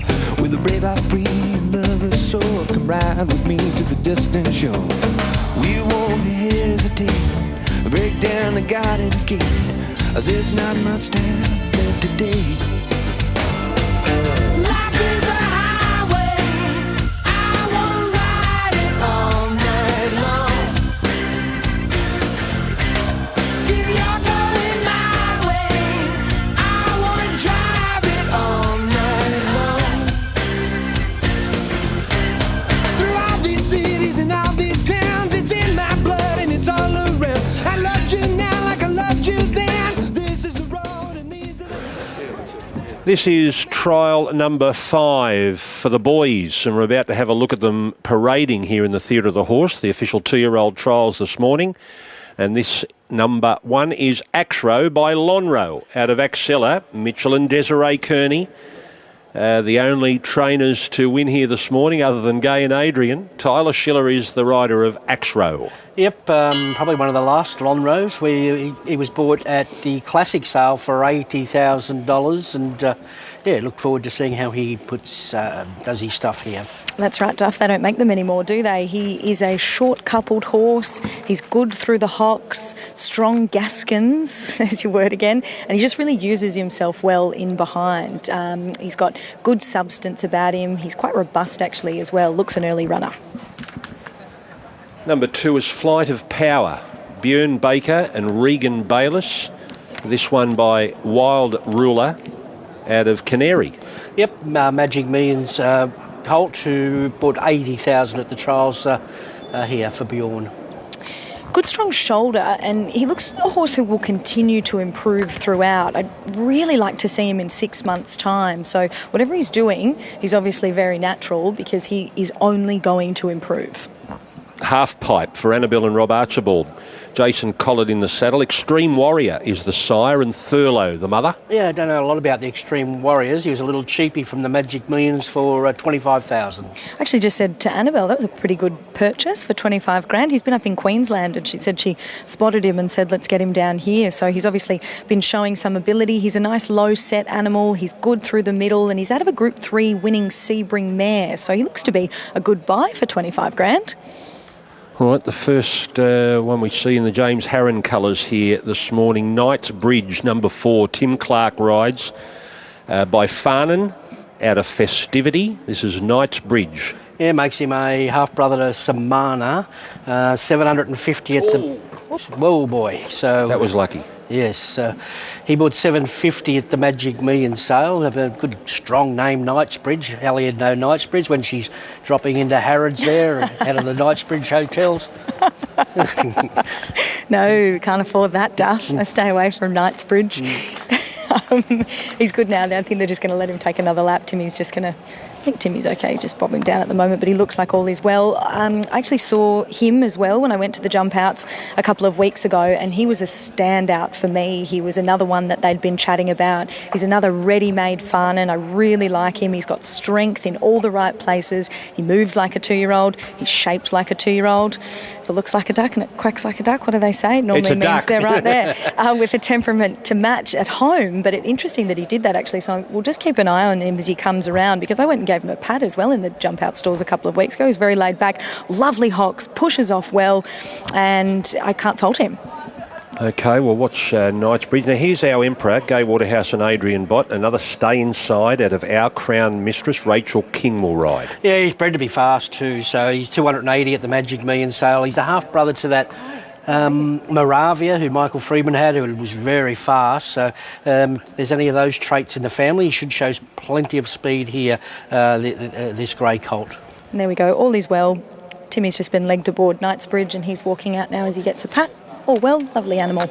Our Emperor, though, now stay inside here again, well represented, bomb-proof, natural, jump and run. Geez, these stay insides are just so natural. And again, what I'm hearing is that they've got really good brains on them, which is half the battle with the early 2-year-olds. He's so well put together, very relaxed, half to Moravia. Ian Gadrian trained the mother. He's got lovely swagger to him. You can see he really swings his hips when he walks. He drops his head, levels out well. Lovely put together colt.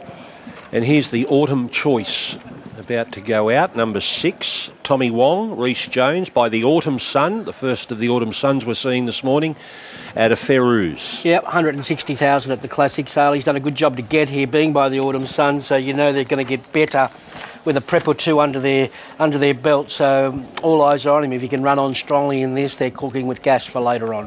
I thought that was interesting, actually. All the blood in the world to run for you, though. You have that Redute's Choice, Galileo bloodlines over Dubawi. So I would have assumed he'd need time, as you would expect, and you touched on being by the Autumn Sun, but he's here today. He's very well put together, plenty of bone and strength. And number 7 is out, written in money. It won't be trialling, so they're heading out onto the course proper. I just got a message to Navesh Ramdani to come and join us down here to tell us about Kaying Rising and his travels to Australia. But I saw him 5 minutes ago. He's already in the car on his way to Canterbury because Kaying Rising is arriving there in half an hour. He's due to arrive at Canterbury Quarantine Facility at 11:15. Okay, all right. So he's arrived safely and he's en route to Canterbury. Okay, I'm sure we're going to see plenty of vision over the next 48 hours about that. And it won't be long before the others are joining Kaying Rising at the quarantine centre. William Haggis sending over a couple, Lake Forest and Sam Hawkins. Lake Forest will run in the King Charles and Everest Day, and also on that day the St Ledger, Sam Hawkins, the Stale, will run in that race. And then not long after, the Japanese arrive for a number of races, not only the Golden Eagle, but there's one coming specifically for the Russell Balding, and I think one's coming specifically for the Five Diamonds, the 5-year-old race at Rose Hill. So we've got very good company being joined from Japan, a couple from Haggis's stable out of Newmarket, and of course one from Hong Kong called Kaying Rising. And they're going onto the track. So the only horse that played up there was Knightsbridge, and that was only just as Tim Clark went up to mount for the first time. So they gave him another lap, and then Tim Clark attempted to go up the second time and gave him a pat and just... Yeah, they can spook sometimes when, they're here for the first time. I don't think there's any malice in that. No. He just got a little fright when he just got to tickle up the belly there. So I see their minds did come down, though. They're right down there. Yeah. He's the last of the straight backs. No. Tim Clark not taking any chances here. At all. Looks like he's galloping through the prairie.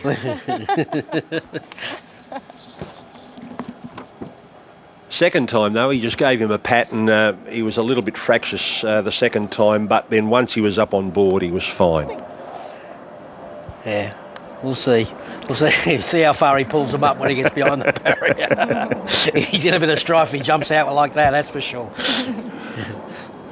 I loved seeing him, guys, at the jump outs a couple of weeks ago. I went out and stood actually next to Gay and heard her wisdom for the morning, and he was very professional then. I know they had a nice opinion of him, so he's just a bit more switched on now that he's out here. But it's so interesting to see how much they can improve in those couple of weeks as well, not just obviously the natural things that we see, like in their coat and how they've come on, but they just change and furnish, and they're ever changing, aren't they, these 2-year-olds? So when you see them here ready and doing everything right, and they're peaking on the day, it's a credit to everybody.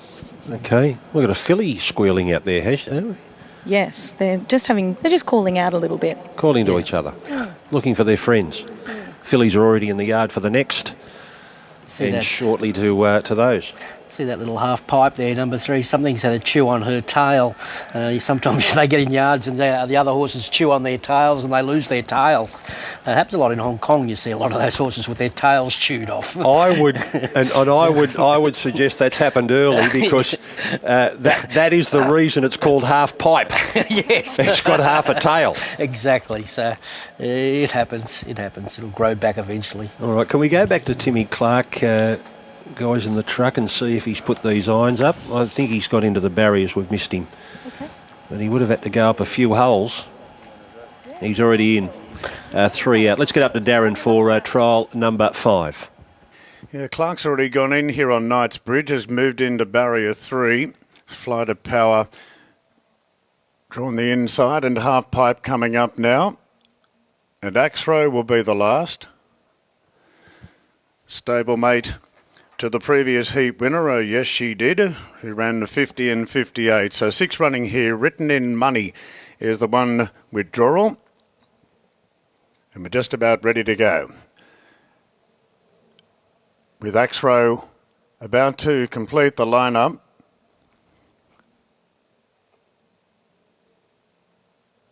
So Axrow goes in and the light is flicked on and the Colts are ready to run heat 5.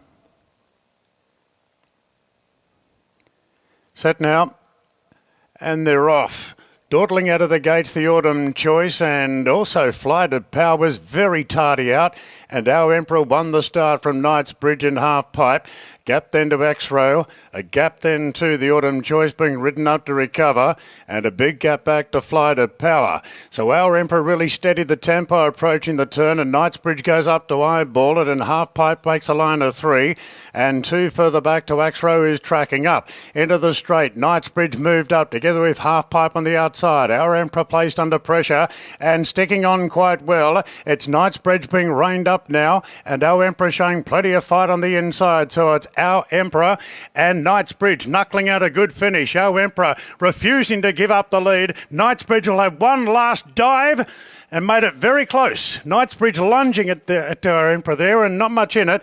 A gap back to Half Pipe third, then X-Row, and a good gap back to the Autumn Choice and Flight of Power, who both had issues coming out of the gates. Good stirring battle there between Knightsbridge and Our Emperor, neither giving an inch, the stablemates. Rachel King on the inside, the grey Our Emperor, the son of Stay Inside, and the Farnan colt, Knightsbridge. Tim Clark lifting it and making that final lunge on the line.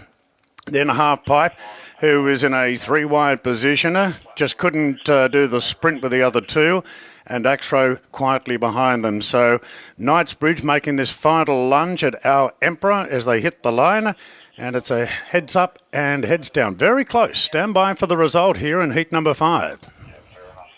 We'll talk about both of them with Adrian Bod. He's with Shani, trainer of Knightsbridge, and Our Emperor with Gay. Adrian, is there much between these two? Look, I haven't sort of really tested those two together in fairness, but yeah, very little there today. I'm not sure who ended up winning that heat, but it was very encouraging signs from them both. The grey horse showed good natural speed, and it was lovely and settled. Come back when Rachel asked and quickened up nicely again, and neither one wanted to give an inch there down the straight. So they'll learn a lot off that. They'll improve off that again, but the initial signs are very encouraging. Firstly, Knightsbridge by Farnan. Does he show you a few attributes like Farnan? He does, and stamped like him, and very much like what we've come to know and see from the progeny. I think he's got a lovely crop coming through Farnham. I like everything we saw from him first season. We're pretty keen to support him then. Had some nice results, and we've really sort of supported him strongly again second season. So he's been one of the nice colts as well coming through. Is he a little bit quirky, or is he usually okay? Just when Tim jumped on him, he's a bit touchy. No, he was just a little bit fresh coming here today. So he'll settle down lovely off the back of that. He's normally a very nice natured horse. As they've been very straightforward to do anything with. He was just a little bit above himself today. Our Emperor looks like he's bomb-proof, doesn't he? He really is. That's been the word that we've used to describe him all the way through. It's he's very laid back. He's been a hard one to get a gauge on throughout the prep because he only does what's needed. So he's able to see him under a little bit more pressure today, and I just love the way that he continued to respond. I know you don't like to compare, but how do these two line up against your other two colts? It'd be interesting to see the time to help give us a guide to how they compare. But I thought the colts early in the day were the ones that were showing the most natural early speed. As I said, these two horses today had just been that little bit more attitude-wise, very laid back. So it's sort of hard to get that gauge at home. Thanks, Adrian. Thanks, Raj. Okay, if someone could repeat those times and sectionals to me. 50.22 the overall time. 33.15 the last 600 metres, and it was about a short half head. Now it went to Knightsbridge. We're not sure. The camera's going the other way. Yep. No, Knightsbridge has got it. So 4-5. Knightsbridge wins by a short half head over Our Emperor. A short half head separating them, the closest finish of the day, and Half Pipe is third. So Ronnie, slower than the other two colts, but a nippy 33.15 run home. Quickest all day of the run home, so the finishing speed is really good, although they pressured each other and made them run the time, but still, fastest last 600 of the day from the turn on, from the 600, so that is a feather in their cap. I think we'll just see if we can find out. We just talked to the barrier stuff. Sometimes they move the barriers forward or back 10 metres sometimes because they chop up that ground a little bit. So we'll just find out if that's going to happen today, if it hasn't already. Yeah, they normally inform Darren about that prior to... Yeah, it's only 5 or 10 metres, but it does make a little bit of a difference. I don't know whether they've done it yet, but we'll double check that, whether they have moved the barriers away from that 850 metre start. We'll double check. Now, we'll move on to another of the Fillies trials, the third filly trial of the morning. And they're all running. And we're going to start with, I hope I'm pronouncing this right, Biripi Perfection. Whoop. Tyler Schiller for Mitchell and Desiree Kearney, who have had a winner here this morning by Capitalist at Above Perfection. Yeah, and they were pretty active. Looked like the Classic sale. Most of their horses are from the Classic sale, and this filly was a $70,000 purchase there. Sorry, I got distracted. I started talking to Gary. We were just talking about his little filly, but $70,000 purchase, as you mentioned, short-coupled individual with a lovely deep barrel.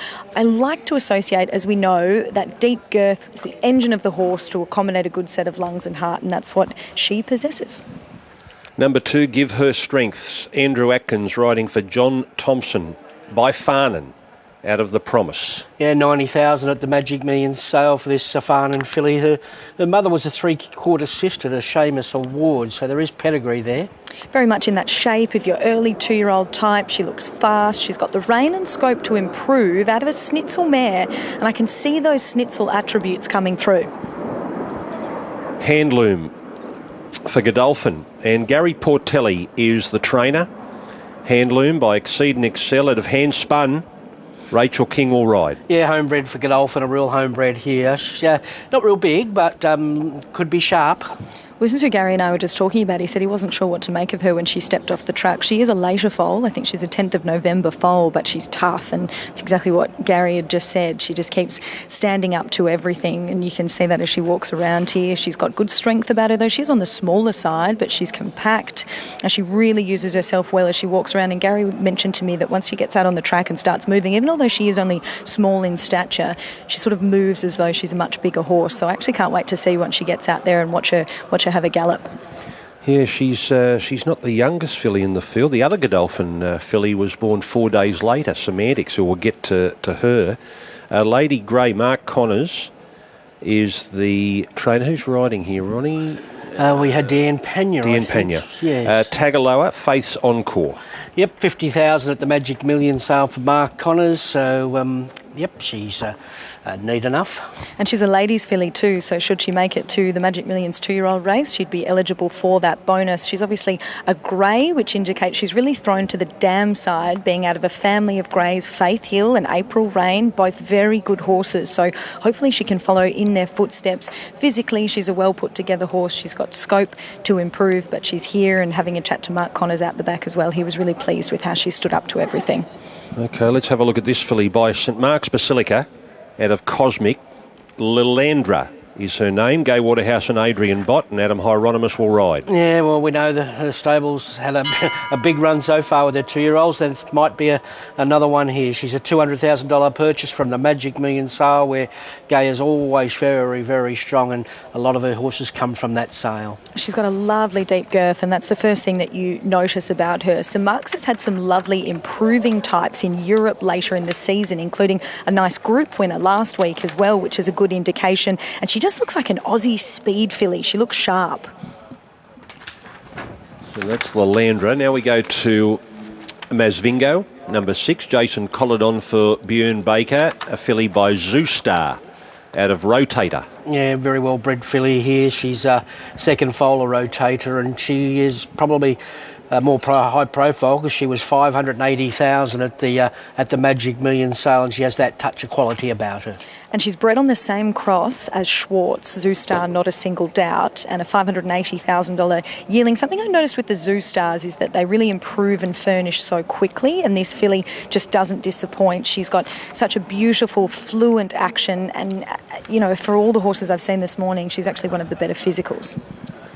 And the second Godolphin runner in this field is Semantics. Now, Rachel will ride with the purple cap, her purple cap on Handloom for Gary Portelli, and Karen will ride in a maroon cap on Semantics for Anthony and Sam Friedman. They train this Godolphin filly by Exceed and Excel out of Philosophy. Yep, obviously a homebred there. She looks pretty sharp. Great stallion, Exceed and Excel, and we know he can find a 2-year-old. So let's see what this filly's got. Let's just give her strength. Just hopped up about when Andy Adkins got aboard, but she's okay now. She'll head out. So our final one here, as you mentioned, Semantics. Yeah, I was really interested to see her when I looked at her out the back. She, again, looks like a really early, speedy type. She's got so much strength about her. She's got a good hip, good, strong gaskin. She's quite compact, but she's got good depth of girth, strong forearm. She's short-coupled, and she's got short cannons as well. So she's just having a look at the moment, but she just looks like a speedy individual. Okay, Kieran McAvoy about to jump up onto Semantics. He'll just walk alongside her for the moment. That's the field here for the next trial number 6, the third of the fillies this morning. Barippi Perfection by Capitalist, Mitchell and Desiree Kearney, Tyler Schiller. Give Her Strength by Farnan, John Thompson, Andrew Atkins. Handloom by Exceed and Excel, Gary Portelli, Rachel King. Lady Grey by Tagaloa, Mark Connors and Dean Pena. Lalandra by St Mark's Basilica, Gay Waterhouse and Adrian Bott. Adam Hieronymus, Masvingo, Bjorn Baker and Jason Collett, a filly by Zeus Star. And Semantics by Exceed and Excel, Anthony and Sam Friedman and Kieran McAvoy. They are the fillies for trial number 6. Acceptances for the Golden Rose, Ronnie, taken tomorrow morning, Tuesday. Now they'll be out probably around 10 o'clock. For the Golden Rose on Saturday upcoming. The rest of the meeting will be out as normal on a Wednesday, but an early start to do your form for the Golden Rose. Barrier draws, acceptances tomorrow. Yeah, that'll be fun. It's always fun doing the form on a race like the Golden Rose. Looking forward to seeing the field. There's conflicting reports. Some say Tempted mightn't be running, some say she is running, but at least we'll know in the morning anyway what the plan is with her. So if she didn't run, does that say that she's going to be fresh into the Tab Everest? I'm sure we'll get some sort of statement if she doesn't accept tomorrow. We'll take a break. We'll come back. Horses heading out to the Kensington track. These fillies up next in trial number 6, the third of the fillies.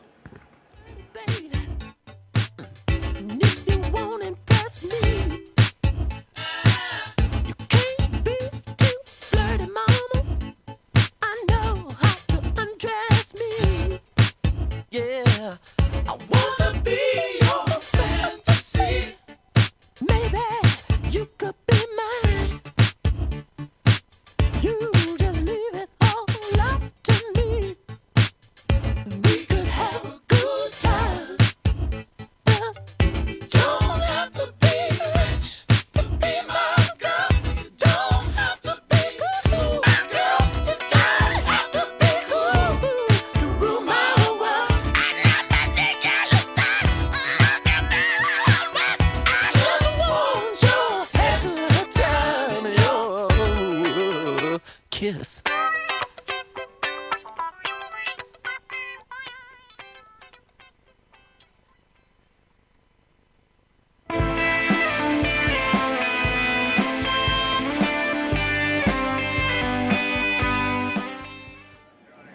There they are going to the gates for trial number 6. So far this morning, early days, the Colts put up the standard time, Ronnie. Trial number 1 went to I'm Your Huckleberry in 49.54. Nice colt, really nice colt. Set up the standard early, and you have to like what he did, putting 2.5 lengths on them, just looking a complete natural. The second colt that won was in trial 3, Eviction Notice, ran 49.53 and home in 33.19. That was just a fraction quicker than the opening trial. Yeah, another one that's stay inside this time, and couldn't do much, couldn't have asked much more from him. The way he went about his work and stuck on, they're just so well educated, these Waterhouse Spot horses, and they're trained up to trial well, and they hold that condition 2 weeks later, and they're always hard to beat in the 2-year-old races on Epsom Day. And to remain unbeaten in the Colts division this morning, the Waterhouse Bot Yard, and for good measure they had the Quinella. Knightsbridge just nosed out Our Emperor. Slower time, but a quicker last 600. Yeah, so that's, like you said, slower time, but the finishing speed is always very, very good. So is there much between, the four of them, really? Because they had a couple in that trial. So, yeah, obviously Our Emperor there as well. So the four of them, they've all set up their time similar. Who knows? It might come down to barrier draws in the Breeders' Plate. And then with the Fillies, we've had 2 heats. This will be the third, but Home Invasion won the first heat, leading all the way. Hieronymus riding 50.63 compared to Oh Yes She Did 50.5, just a fraction quicker. That was for Mitchell and Desiree Kearney. Winning the second of the trials. Yeah, both nice fillies. I think probably more your 2-year-old type Home Invasion, but quite likeable. Oh Yes She Did, being a classic yearling, she could be, an English classic, real English classic type. There's Handloom over behind the gates, along with Masvingo and Lalandra.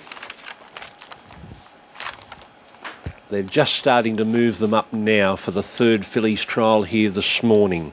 Mitchell and Desiree Kearney winning with Oh Yes She Did earlier. And they have another runner here in Barippi Perfection. Neat filly too. Neat little capitalist filly. So interesting to see how she goes. This is Masvingo coming up. $580,000 Magic Million by Zoostar. Masvingo's gone into the gate. So we wait for the Godolphin pair. That's it. Handloom for Gary Portelli, and Semantics will come up in a moment for Anthony and Sam Friedman. Still out of line is Lady Grey, carrying the pink colours. This is the other Godolphin runner, Semantics, by Exceed and Accelerator Philosophy, coming up, walking at the first attempt. And I just noticed Karen was walking around alongside her in the Theatre of the Horse before he mounted up. But she'll go in. And here's Darren Flindell for the 6th trial of the morning, the third look at the fillies. We've got one with a barrier blanket on out the back there, Darren. Yeah, that's Give Her Strength. She'll be the last to move in, but they still haven't got Semantics in as yet. Just fizzing up a bit there behind the gate. So working on Semantics, Kieran McAvoy's mount. So Kieran with his maroon-coloured cap on. And Rachel King with her purple cap aboard Handloom. Got Lalandra in the navy blue with the green hoops already locked away. Now Lady Grey is the next in the queue, so it looks as though Semantics has gone forward now. So Lady Grey's being called upon. And the filly with the barrier blanket on there is Give Her Strength. Trained by John Thompson. Andrew Adkins aboard in the dark blue, pale blue diagonal stripes. Give Her Strength, the Farnan filly. So she's the last to go forward now. This heat number 6.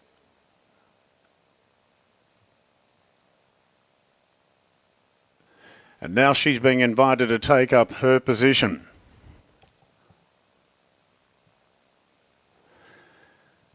Drawn the inside stall here is Birapai Perfection, Tyler Schiller. Now Give Her Strength.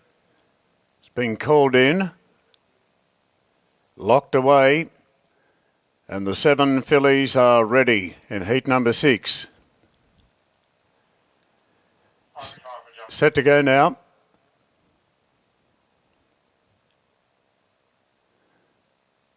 Good line. Racing. Lady Grey jumped out okay. So did Lalandra on the inside, and Semantics away well. Masvingo's right in the thick of the action as well, and Give Her Strength on a very wide path, followed by Handloom. Lady Grey dropped back, gap back to Birapai Perfection at the rear of the field. Lalandra on the fence from Masvingo. They're the two. Semantics is out 3 wide. Handloom back on the rails from Lady Grey, and then came Give Her Strength. So into the straight, it's Lalandra and Masvingo stride for stride, clear from Semantics, and Give Her Strength given a wind up down the middle. Further back to Handloom is racing leading in restricted room. Masvingo really lays it down to Lalandra. Masvingo with the head in front from Lavandra. The pair holding the rest. Masvingo extends the lead now, and Masvingo draws away. Good go for the Miners. Hand Loom was there and Give Her Strength on the outside. Semantics right between them. They beat off Lalandra at the end, and a gap further back to Biripai of Perfection and Lady Grey. 50 and 23 the time. 50.23 Masvingo. Jason Collett there for Bjorn Baker. Filly by Zoo Star to Rotator. And really applying the pressure. Really applying the pressure to Lalandra on the inside, and was able to break her heart at the end and break away. And then we had three of them fighting out the Miners. Give Her Strength really being pushed along. Semantics. And the other Godolphin runner directly underneath Semantics is Hand Loom, Rachel King's mount. So good go there. Primarily between Hand Loom and Give Her Strength, it would seem. But Masvingo has drawn away to win Heat 6. In 50-23, Ronnie, and Handloom and Give Her Strength predominantly there for the Miners. Will get the official placings in a moment, but Masvingo for Bjorn and Jason Collett. Yeah, well-bred filly, the most expensive filly in this trial, and she was very good there. Showed good heart, good strength, and I'm sure Bjorn will be happy with that. And here he is. You must have been happy with that. Yeah, she's a lovely filly, and obviously the Ridgemont colours on. I've had a lot of success with them, and I think Jim Clark picked her out. He's got a really nice filly. She's still pretty raw and green, so I think there's plenty of improvement of what she did today. Hopefully she can improve in 12 days or so, quickly. How has she come through the system? Has she always shown a little bit, and has she been a quick learner? Yeah, she's been in the stable a couple of times. She's definitely got ability. She's very well bred, and she's got speed. So I thought she was good. She had to just sort of sit outside the lead and show a little bit of tenacity late. So I think she's only going to keep getting better, and no, she's an exciting horse. Of your horses that have already trialled, anything that you're quite excited about? Yeah, I think Paradoxium and King of the Nile were both good, even though they ran second. I think they have a little bit of improvement too, and I still have a couple of nice ones to come, so fingers crossed. Thanks, Bjorn. Thank you. Well, they've had a good 12, 18 months, 2 years, those colours. Storm Boy, Magic Millions winner, and then sold to Coolmore to eventually go overseas where things didn't work out. But of course, Steffi Magnetic has flown the flag beautifully, winning a Stradbroke and a Doncaster. Yeah, they're doing something right, and they're really good traders, obviously, as well. They just made all the right moves as far as, the Storm Boy situation and the way Steffi's reacted for them, and their yearling purchases. They're obviously a pretty good team there. Masvingo by Zoo Star out of Rotator, Bjorn Baker and Jason Collett. Win, $580,000 purchase at the Gold Coast Magic Millions sales. Bought from Silverdale Farm. Masvingo. Beating Handloom, number 3, and 2 Give Her Strength. That was the official placings as they cross the line. Handloom just sneaking through to get second. The Godolphin filly by Exceed and Excel for Gary Portelli. And Give Her Strength, trained by John Thompson by Farnan. There were 3 lined up across the line. Now they've run home in 33.65. 33.65. Overall 50.23. It was 1.5 by a nose. So that was the fillies. We've got one more filly heat to come. We've got 2 more for the boys, 1 for the fillies. Scratched out of the next heat, number 7, is number 3, Highwire Artist. The Canberra gelding is not trialling, so we're down to 5 in this trial, and they're all in the yard. College Boy, Tommy Wong, Reece Jones, Gratifying, Kieran Marr, Jason Collett. I'm Relevant, John Thompson, Zach Lloyd. I am Bub, Tyler Schiller for Mitchell and Desiree Kearney. Star Blitz, Gay and Adrian, Regan Bayliss. That's the field for this trial. They haven't moved the barriers up a couple of metres to get away from that patch as of yet. So all of these have been at the distance of 850 with no variation so far. So let's have a look at them, Ali and Ron. College boy, Tommy Wong, Reece Jones by the Autumn Sun. This is the second the Autumn Sun that Tommy has produced here today, and College Girl is the mother. Yeah, well, he's picked the right stallion. So, look, I think, again, whatever he does, being here at the early 2-year-old trials, you'd have to say there's going to be a lot more to come from him. This is all part of an education process. I do see he's very closely related to Yankee Rose and Liberty Island. So, boy, oh boy, there's some power in that pedigree of his. Absolutely, and the pedigree and physical suggests that he isn't your typical 2-year-old, but he's obviously showing speed at home. I would really like to see this colt in 6 months' time, but look at the barrel on him. He's got so much depth, and he's furnished actually from when I saw him at Magic Million. So he's not probably your typical Autumn Sun. He's got the some attributes of him, and again, I think he will furnish and improve, but he's strengthened a lot since I saw him as a yearling, so he's ticking the boxes. You might see him in Hong Kong. Perhaps. So that's College Boy. Here's Gratifying, Kieran Maher by Bivouac out of Sweet Mary. Jason Collett will ride here for Kieran. Very interesting horse. Like, he's only a $24,000 weanling, so there must have been some flaws in him there. And then he went through the yearling sale, and Kieran bought him for the Flying Start campaign. The Flying Start's all those young people looking for a start in racing. So there's got to be a story, and if he's any good, I'm sure we'll find out the story. But I'm tipping he looks like he goes okay. He looks sharp. He looks well. He does. And he's a good sire, Bivouac. Yeah, isn't he? And so we saw Bivac here at the 2-year-old trials in the past, didn't we? And I remember when we were trying to work out what to call him, and we since have been able to get his name right, and rightly so, because he's come out as a magnificent 3-year-old. So he's one that's just continued to furnish and developed. But it's testament to what we've spoken about with seeing these 2-year-olds and how they go on. And physically, some of them are there and look like they'll be very early, and others look like you'd like to see them in 6 months' time. So he jumped out really well at Bong Bong, and then they took him to Warwick Farm, and he had another nice jump out there. He is on the smaller side, but he really looks like he'll get up and run. Again, he's got all those physical attributes of what you'd hope to see in an early 2-year-old type, and I actually don't mind the Bivouacs.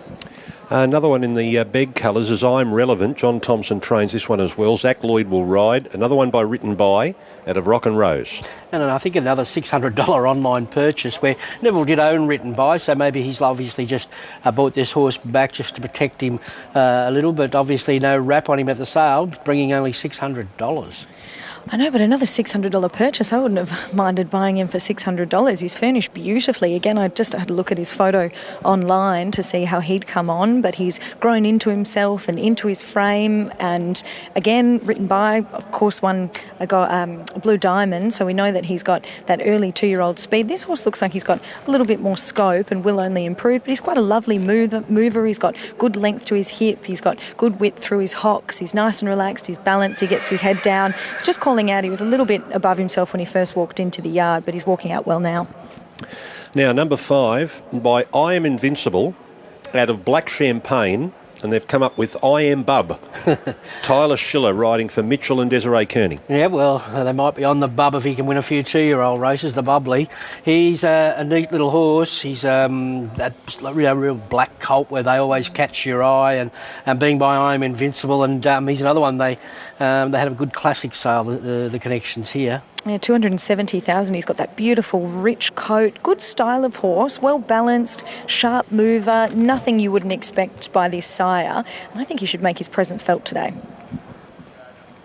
And Star Blitz, Gay Waterhouse and Adrian Bott, Regan Bayliss riding this colt by Zoustar out of Benaria. Yeah, probably the most high-profile filly in this trial. Or colt, I should say, in this trial. He's well-related, 800,000. He's that, Jolie Bay, Jolie Star, Merchant Navy. That's all that family is just terrific bloodlines. Yeah, a lot of depth on that page. Big, imposing colt. He really reminds me of Redout's Choice. He's got lovely dark points running up his legs, scope, size, good bone. He's got presence, and you can see why he made 800,000. So that's the field. Ali, no Jay McDonald here today. Do we take it he's not riding on the Saturday when these races will be run, the Jim Crack and the Breeders? I'm not sure, but I believe he'll probably be watching because he doesn't like to miss much. No. He was watching all the jump outs, and if he could have more legs, I'm sure he would. So these, I'll try and find out where he might be. These colts are going out onto the track for trial number 7. We've got 2 more legs for the Colts to come and one more for the Fillies. We'll take a quick break, come back when they're on the track for trial number 7. She's dashing for the exit. Oh, she's running to the streets outside. Oh, you save me, she screams down the line. The bum would fucking wank and I'm not having a nice time. I don't want to hear you. Kick me out, kick me out. I don't want to hear you, no. Kick me out, kick me out. But his bird said it's amazing though, so all that's left is the proof that love's not only blind but deaf. Hey, I got mouths to feed. There ain't nothing in this world for free. I know I can't slow down, I can't hold back, though you know I wish I could. I know there ain't no rest for the wicked until we close our eyes for good. Not even 15 minutes later, I'm still walking down the street when I saw the shadow of a man creep out of sight. And then he swept up from behind, he put a gun up to my head, he made it clear he wasn't looking for a fight. He said, give me all you got, I want your money, not your life, but if you try to make a move, I won't think twice. I told him you could have my cash, but first you know I gotta ask what made you wanna live this kind of life. He said there ain't no rest for the... Okay, going over the gap onto the Kensington track now. There's a good shot of I'm Relevant. Zach Lloyd, John Thompson written by, raced by Neville Begg. Going to the gates, this colt. So we've got an $80,000 buy, College Boy, out of the Magic Millions. Gratifying, went through a weanling and then a yearling sale. 24 as a weanling, 48 as a Magic Millions yearling. I'm Relevant, 600, not $1,000. He looks sharp too, I must say, he looks sharp. I Am Bub, 270 at the classic sale. Starblitz, the most expensive, $800,000 at the Magic Millions. This colt by Zoostar. Gay and Adrian have dominated this trial session this morning. Apart from Björn Baker winning with Maz Vingo and Mitchell and Desiree Kearney winning with Oh Yes She Did, Gay and Adrian have been dominant here this morning, winning all of the Colts heats and one of the Fillies. And the Colts have been the dominant on the clock this morning. They set up a quick time in the opening heat, 49.54. I'm Your Huckleberry, only to be bettered fractionally by eviction notice by 100th in 49.53 in the third heat this morning. The quickest of the Fillies has been the previous, Maz Vingo, 50.23. And we've got one more Fillies trial, which will follow this. 3 trials remaining in the morning.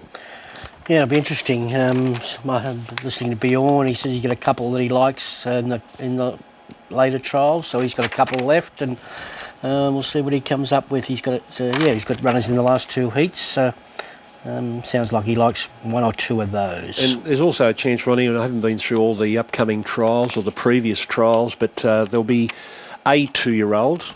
Maybe a 2-year-old or a couple that won't trial here today but will have trialled somewhere else en route to the breeders and the gym crack. No doubt about it. There'll be, be trials, in Province, Newcastle, Hawkesbury. Chris might have something there, or there might be one at Hawkesbury, and Karen might take a few to Warwick Farm. So it's, this is not it. This is not it. This is usually your big pointer, and the timing's right, 2 weeks out, but it's not. It's not the entire makeup of the field. No, not at all. At all. But the winners normally come from this day. Yes, yeah. There's College Boy on screen carrying the number 1 saddlecloth by the Autumn Sun. Hong Kong owned. And they're just starting to push these colts into the gates. First one is I'm Relevant, drawn barrier 1 for Zach Lloyd, in the black with the white armbands. Here's Darren Flindell for trial number 7. Yeah, 5 of them with the scratching of high wire rudder, so moving in well. For the Colts, here over 850 metres, College Boy going in, Gratifying about to go forward, and the last to move in will be I Am Barber. Fields out for Warwick Farm on Wednesday. 6 races this week. 6 races, Warwick Farm, and the first will be at 2:25. Now getting close to action here in Heat 7. There's the light, stand by. 5 of them are ready to go.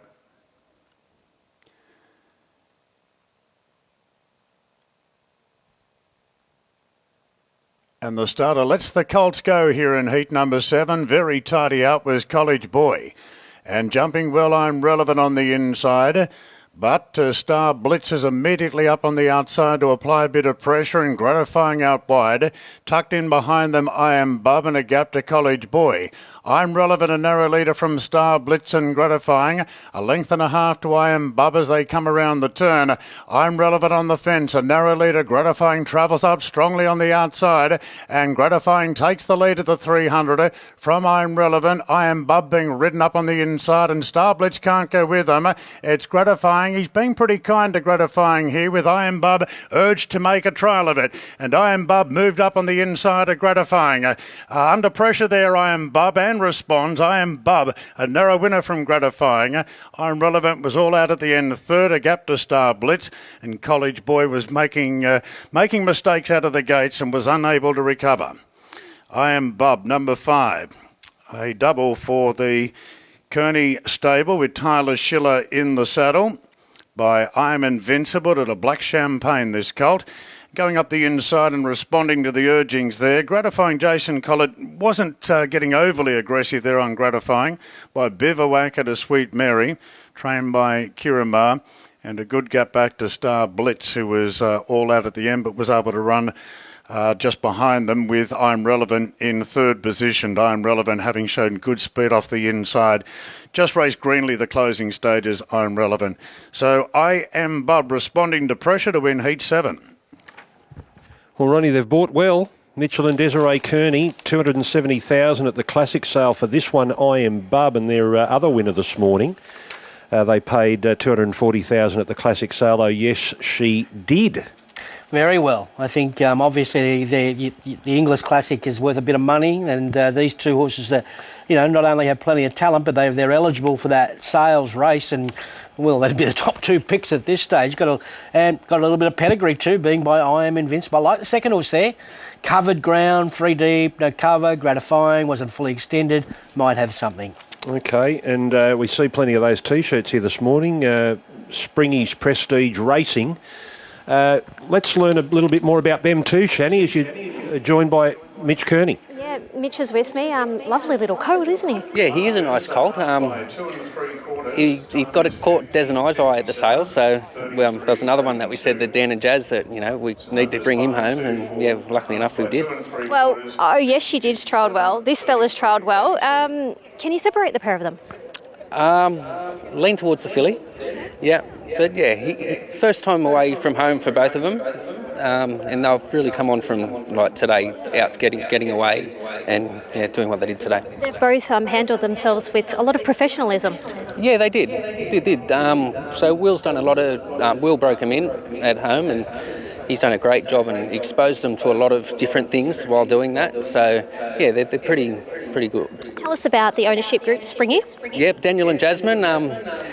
I grew up with Daniel as a kid, playing footy and at Sinclair, so yeah, they've done us really, looked after us, with 14 horses, and yeah, we're trying to make the best of it. Was this their first season at the sales, I guess you'd say? Yes, first season. Like they've had little micro shares in horses, but went big. All going well. They both line up next week. Yes, if they both come through, the two of them will line up. The other two, obviously, they'll probably go the paddock. But yeah, these two will be here in 2 weeks if all's good. That's you done now, isn't it? Yes, we're going home. You can go home very happy. Well done. Thank you. Well, they'll go home with a spring in their step, I know that, for Springy's Prestige Racing. So from micro shares to buying 14 yearlings and taking home 2 trials here this morning, one for the Colts with I Am Bub and one for the Fillies. Oh, yes, she did. They'll be represented in both the Breeders and the Gimcrack in less than 2 weeks. Not easy to do, so it's a feather in their cap. Good luck to them, and hopefully they get a big thrill and get a success where, going in a bit deeper into the industry. It's not an easy industry to make money, but they're giving themselves an opportunity, and they've had a lovely little start here with a too early 2-year-old showing really nice promise. So far this morning, we are 7 trials down. Gay Waterhouse and Adrian Bott have won 4 trials. Mitch and Desiree Kearney 2, and Bjorn Baker has won the other trial. I Am Bub has run 50.57. 50.57 and home in 33.82. 50.57, 33.82. A half length by 2 3/4 lengths. So it looked as though Gratifying was just going to cruise up and take that trial easily. It did, although, like I say, he did a bit of work early in the trial. And I don't think Collett really pressured him when he thought he was getting a little bit tired there as well. So I thought he might be an improver out of the trial. I'm not saying he can win the Breeders' Plate, but keep an eye on him. By the way, the markets for the Breeders and the Jim Crack will be up on the Monday morning prior to Epsom Day. That's the day the races, these 2 races, the Breeders' Plate and the Jim Crack, will be run on Epsom Day. So on the Monday prior to that, the markets for the Breeders and Jim Crack will go up. And then by the Thursday, the Golden Slipper market will go up. The first Golden Slipper market will go up on Thursday. We'll have that on Formline on Thursday, following the acceptances of the Breeders and the Jim Crack. But there'll be an all-in market up on the Monday when the nominations come out. But Tim Ryan and the team will formulate the first Golden Slipper market. I think they normally mark up about 50 horses in that initial Golden Slipper market to be added to as more come along. That's what we can expect in the coming weeks. No, they love that Golden Slipper market. Everyone's can you add this? Wants to back their horse in the Golden Slipper. Can you add this? Can you add that? Well, you don't ask because they put up half the price. You just got to hope they put it up. So here we go with the final Fillies trial of the morning. Trial number 8. 4th and final Fillies trial. Number 1 is Better Off Alone. Bjorn Baker for Derby Racing. Rachel King will ride by Better Than Ready out of Not a Single Woman. Yes, so $120,000 Magic Million purchase, this filly. So Rachel King, barrier 1, I'm sure she's well educated. I'm up. Just before we touch on her, I had a chat to Jason Walsh, Godolphins Racing and Bloodstock Manager, and he's confirmed that Tempted will run this weekend. If there was any conjecture around that, she'll run, so that's a good confirmation for us. But on this daughter of Better Than Ready, she's got those dark features like her father, but I see that typical 2-year-old shape coming from the Not a Single Doubt dam side. So much strength from the front to the hind, big powerful forearms, and I look forward to seeing her trial today. Number 2 is Bonvoy. Bonvoy, Andrew Atkins in the saddle for Peter Snowden by Peter's very good 2-year-old winning Golden Slipper winner, Magic Millions winner, Capitalist, and of Quick Verse. $200,000 from the Magic Millions, this filly, and second foal of the dam. She's just a natural running type. I saw her at the jump outs as well. So she actually had a prep in Melbourne, so good grounding there, and she's come up here. You expect to see the Capitalists up and running early, and she just looks professional. She's taking everything in her stride today. She's probably got a little bit more scope than maybe your typical Capitalist, but she walks out here well, uses herself well behind. She's good through the hocks, and she's got a beautiful head too. Next is Screen Icon, Chad Schofield riding for John Thompson. This filly is by Nakoni out of Screeb. Yeah, and we've seen a couple of classic yearlings perform well at the trials here today. Here's another classic purchase, this time for $80,000 for John Thompson. Yeah, nice frame and plenty of bone. Just another that will only improve with time. She's settled. She was a bit above herself when she came in, but I can't wait to see her again in 6 months' time. Everything she's doing, though, looks to be natural so far. Shiki, number 4, Gay Waterhouse and Adrian Bott by Too Darn Hot out of Just Excel. Tim Clark will be in the saddle. Yeah, fast family, this one, and she She was, I think, $150,000 weanling, and she turned into $420,000 at the Magic Millions. So obviously she was a very good pinhook who turned into a bit of money at the Magic Millions sale. Yeah, not a bad result there. You said, Ron, she's got speed in the family, and she's speedy out of the gates as well. I saw her at the jump outs, and she was out like a rocket. She's got that gate speed. She just screams 2-year-old. She's athletic, sharp-moving horse. She's neat, compact, and she sort of reminds me a bit of Too Darn Lizzie, her stablemate, who was there early as well. Next is Star of Lily, Nick Olive up from Queanbeyan. Tommy Berry will ride. Star of Lily is by Standout out of Lilith. Yeah, a little cheapy, $26,000, but we know Nick's a terrific trainer, and unless she showed him 2-year-old ability, she would not be travelling all the way up here from Queanbeyan to come here. So I'm saying she might have a bit of speed. And doesn't she look just like Dad? Standout, very much in the mould of her sire. Good front end and hind, lovely bone, and a better price as well, 26. Tatiana, number 6, a Godolphin filly.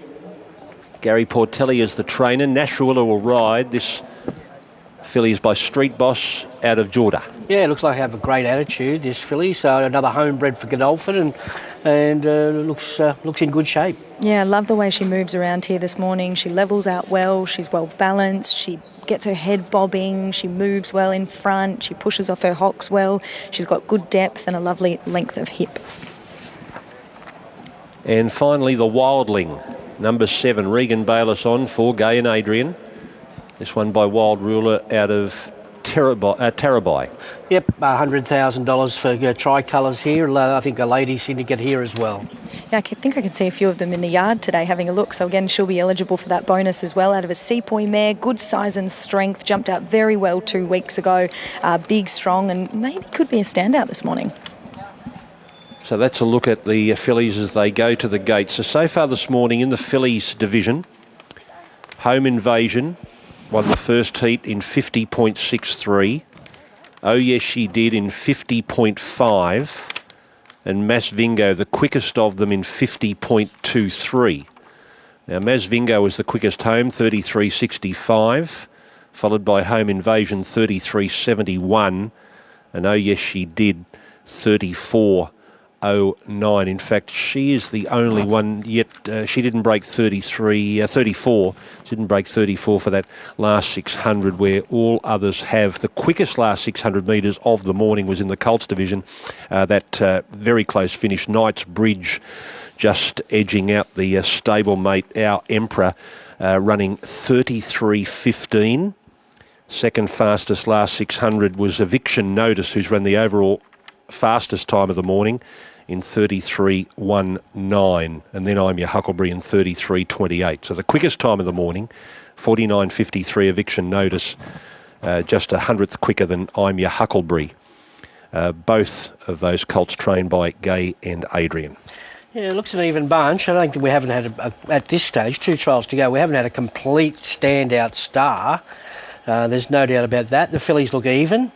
So see if the fillies can make a little statement here with their last chance of doing that. Going to the gates, that's Bon Voy being followed by Screen Icon just in the slipstream as the fillies go to the gates together. Bon Voy by Capitalist, Screen Icon by Nakoni. So in this heat, Better Off Alone, they paid $120,000 at the Magic Millions. Bon Voy, $200,000 Magic Millions. Green Icon, $80,000 at the English Classic Yearling Sale. As Duff said, Sheiky, couple of goes there, $150 as a weanling at Inglis, and then $420,000 at the Yearling Sale on the Gold Coast. Star of Lily, $26,000 at the Magic Millions. And the Wildling, $100,000 Magic Millions. Tatiana, bred by Godolphin. And this will be, I think, the last of the Godolphin runners this morning. Yes, it will be. So we've seen a few of them. A couple for Patelli, a couple for Kieran Maher as well. We've got one more to go after this. That'll be the final trial of the morning and the final one for the Colts. Good 4 on the Kenzo this morning. And looking forward to Rosehill on Saturday, Rosehill Gardens currently rated a good 4. The rail will be true.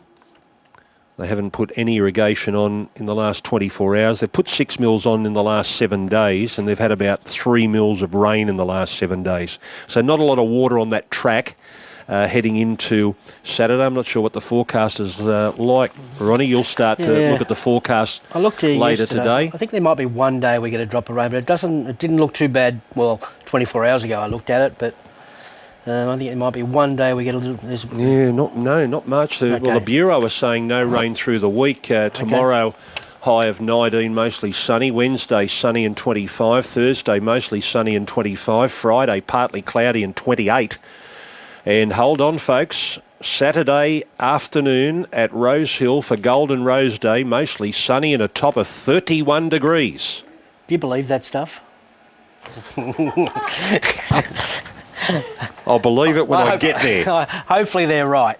31 the predicted top for Saturday Golden Rose Day. Hopefully there's a big crowd. Gee, there was a good crowd here Saturday. Wasn't there? There was around 10,000 people here on Saturday, but there was a good atmosphere, sunny day, so that meant everyone was out the front. They weren't trying to keep warm or dry inside the facilities here. They were out enjoying the sunshine, and there was a lot of atmosphere here, especially when favourites lobbed or there were close finishes or a favourite loomed up. I think 75 or 70% of the tickets sold of the crowd here on Saturday were under 25. Wow, okay, they're monitoring all that stuff now, and I think that's they like the, well, obviously we want to attract the younger audience, and so that's a really good result. They had the band after the last game, which is always popular with that age group, so hopefully they're watching these 2-year-old trials and get involved in the punt as well. Exactly. Or in ownership. Yes. Here is Tatiana coming up by Street Boss out of Georgia. And one just playing up Bon Voy out the back there for Andrew Atkins is going to be led up by an attendant. We've still got Screen Icon out the back. So hopefully Bon Voy will just walk up to these gates and in without any dramas, but Bon Voy is going to have a good look at these barrier stalls before she relents to going inside them. So up to Darren Flindell for the second last trial of the morning, but the final Fillies trial here today. Tyler Schiller is the substitute rider on the filly at the moment, Bon Voy, who's just buzzing up there behind the gates, trained here at the track by Peter Snowden. She's putting on a bit of a performance now. Just holding up the other two from going in with Screen Icon standing back and also Sheiky. So working on Bon Voy. Last trial for the Fillies. I Am Bubba.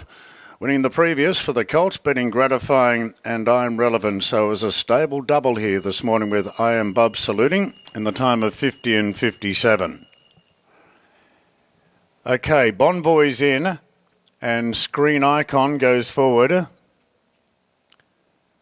So Screen Icon's coming up now to the outside draw. Chad Schofield in the saddle. And she's locked away now. So they're all in and the light is on for heat number 8.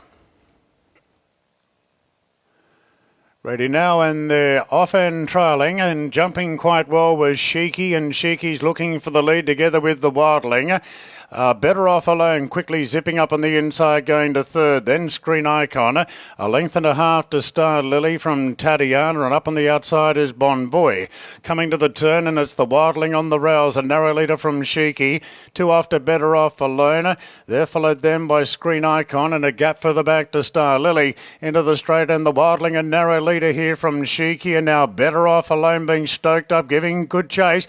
As Sheiky moved up in the middle, Sheiky puts the head in front. From the Wildling is fighting on.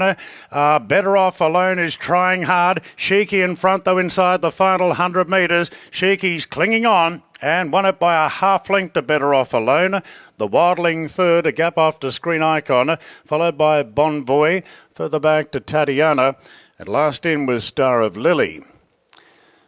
So Sheiky moving up there in the hands of Tim Clark. Better Off Alone was really chipping into that margin and getting closest at the finish. They've broken the 50 there. Although that time's quickly been taken down, but Sheiky really encouraged to finish off that gallop there by Tim Clark, and then hands and heels over the last 50 metres, getting the upper hand from the Wildling, and then Better Off Alone was hitting top gear closing stages. But Sheiky taking out the last of the Fillies trials. Okay, so they took that time down. I think originally that time fast. went up was 40. I think they put up 49.46, which would make it the fastest time of the morning, even beating the Colts time earlier. But they've taken that time down, so I'll confirm that time in a moment. Sheiky has won it. Horse number 4, Tim Clark, by Too Darn Hot out of Just Excel. Gay Waterhouse and Adrian Bott in the Corinda Bloodstock colours. Number 4, Sheiky. We'll wait for the time. Just got his whip caught up there in the reins there for a minute there on Timmy Clark, but he's got it free there. She's trialled really nicely no matter what time she's run. I thought the second filly was very good, Better Off Alone, who looked very strong there late, just finishing off nicely. But we'll just sweat on that time, and after we speak to Body. Yes, and what have they got to come? They've got one more to come in the final heat, Revengeance for Derby Racing by Hellbent. One more to come, but they've had a big morning. All right, Adrian, Sheiky, she's bred to be fast, she looks speedy, and she's run the quickest time of the morning. Yeah, look, that's no surprise. That both of those fillies from the stable in that trial have sort of been one of the sort of more precocious ones all the way through, and particularly Sheiky, she's shown an abundance of natural speed in everything that she's done, and it's almost just been trying to harness her throughout the preparation. She's just had the tendency to sort of get up on her toes a little bit, but today she was really good and sort of measured throughout the trial. So I think that'll be a nice positive experience for her. I think she'll go the right way off the back of that. There's plenty of improvement to come. You'll see in her coat as well. She would have paraded still a bit woolly. So in a couple of weeks' time, I'm sure she'll present well and go the right way. And how about your other filly, the Wildling? Yeah, I think that's very encouraging as well. If all things well, I'd like to think we can push on with her, because she's, again, as I said, shown so much natural talent all the way through. I thought they were sort of two of the more precocious fillies we were bringing here today, so the times confirmed that. So that she wasn't beaten far, and she did all the work in the running, so she'll improve nicely. Looking at it from this point of view, next Saturday week, looks like you might have a few ready for that Jim Crack and Breeders. Yeah, I guess this is always a good guide for those races. There's not a lot for them off the back of Saturday, so they're the main targets for them. Well done. Thanks very much. Fifth trial win of the morning for Gay and Adrian. They won 3 of the Colts and geldings, the first 3, and now they've won the first and final heats for the fillies. Now that time has been confirmed, and it will be the fastest of the morning. We have one trial remaining, but 49.46 is now the new benchmark this morning. 49.46. They've run home in 33.46, so certainly not the quickest home, but the quickest overall, 49.46. So that beats Eviction Notice 49.53. I'm Your Huckleberry 49.54. And it's by far quicker than the 3 other fillies winning here today. Yeah, that could be your form for the Jim Crack. I think that's your starting point anyway. So first and second I thought were great, and that might be the starting point in the market as far as the Jim Crack Stakes is concerned. And there was no negatives from Adrian there as well. I think it sounded like he was the filly that she liked coming into these trials, just listening to that interview as well. Okay, Sheiky wins trial number 8. So that's the fillies. We've got all the fillies done now. Home Invasion for Gay Waterhouse and Adrian Bott running 50.63. Oh Yes She Did for Mitch and Desiree Kearney, 50.5. Mosvingo for Björn Baker, 50.23, which up until that heat was the quickest, and then Sheiky's run 49.46. The fastest filly, the fastest overall today. Okay, about to have a look at these colts for the final trial this morning. Later today on Sky Thoroughbred Central, Grafton and Narromine. Grafton, they're both wet tracks today. Grafton's got a soft 6 and Narromine's got a heavy 8. Grafton a soft 6, Narromine a heavy 8. previews coming up not long after we finish here at the trials. And we've got one to go, and these colts are in the yard for trial number 9, the 5th trial for the boys this morning. So we've got Tanius, Björn Baker, Dylan Gibbons by Trapeze Artists out of Chrysolane.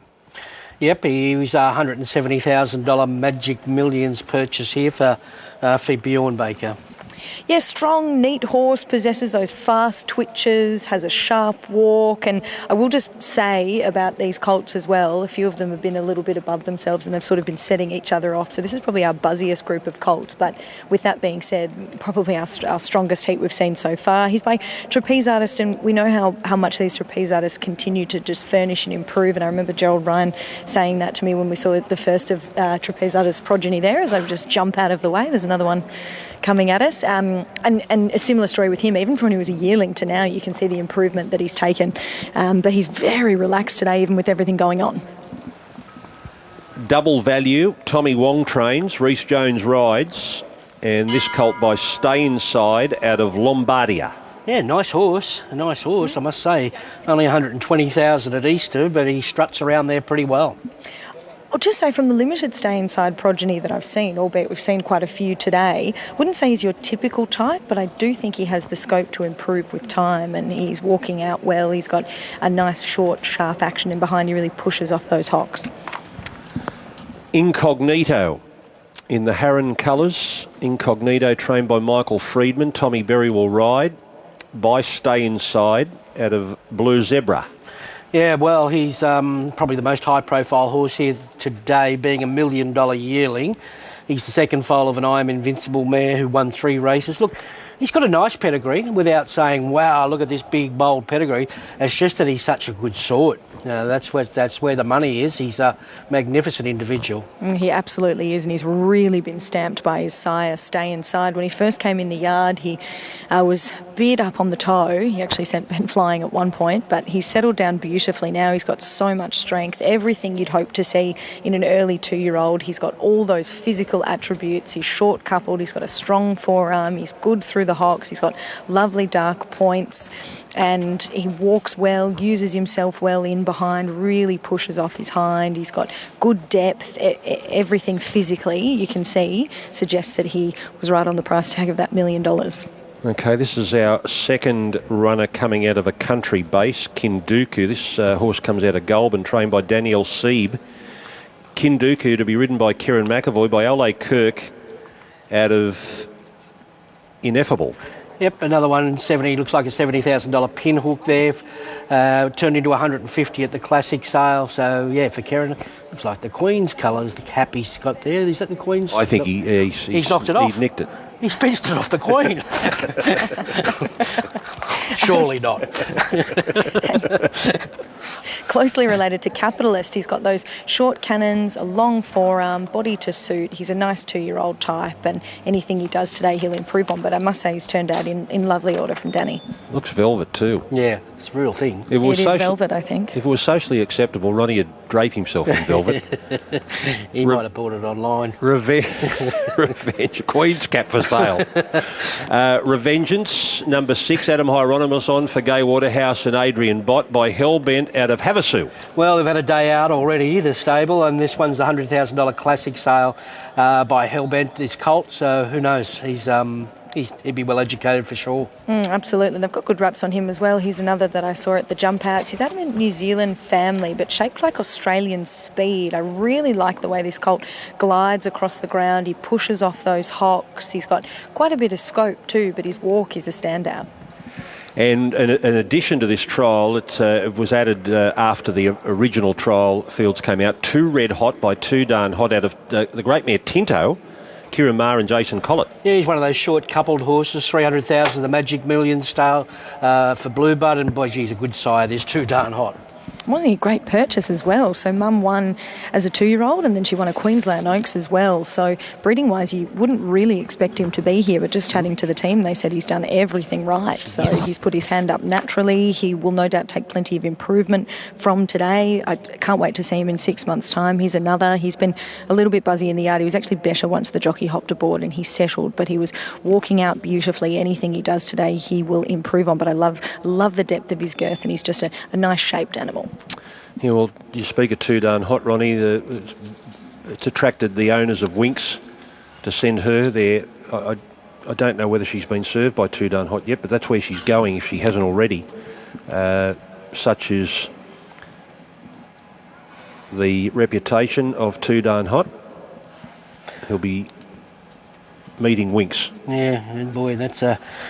And he's just throwing speed, and he's throwing horses with a little bit of stamina as well. He's a very good sire, very good sire.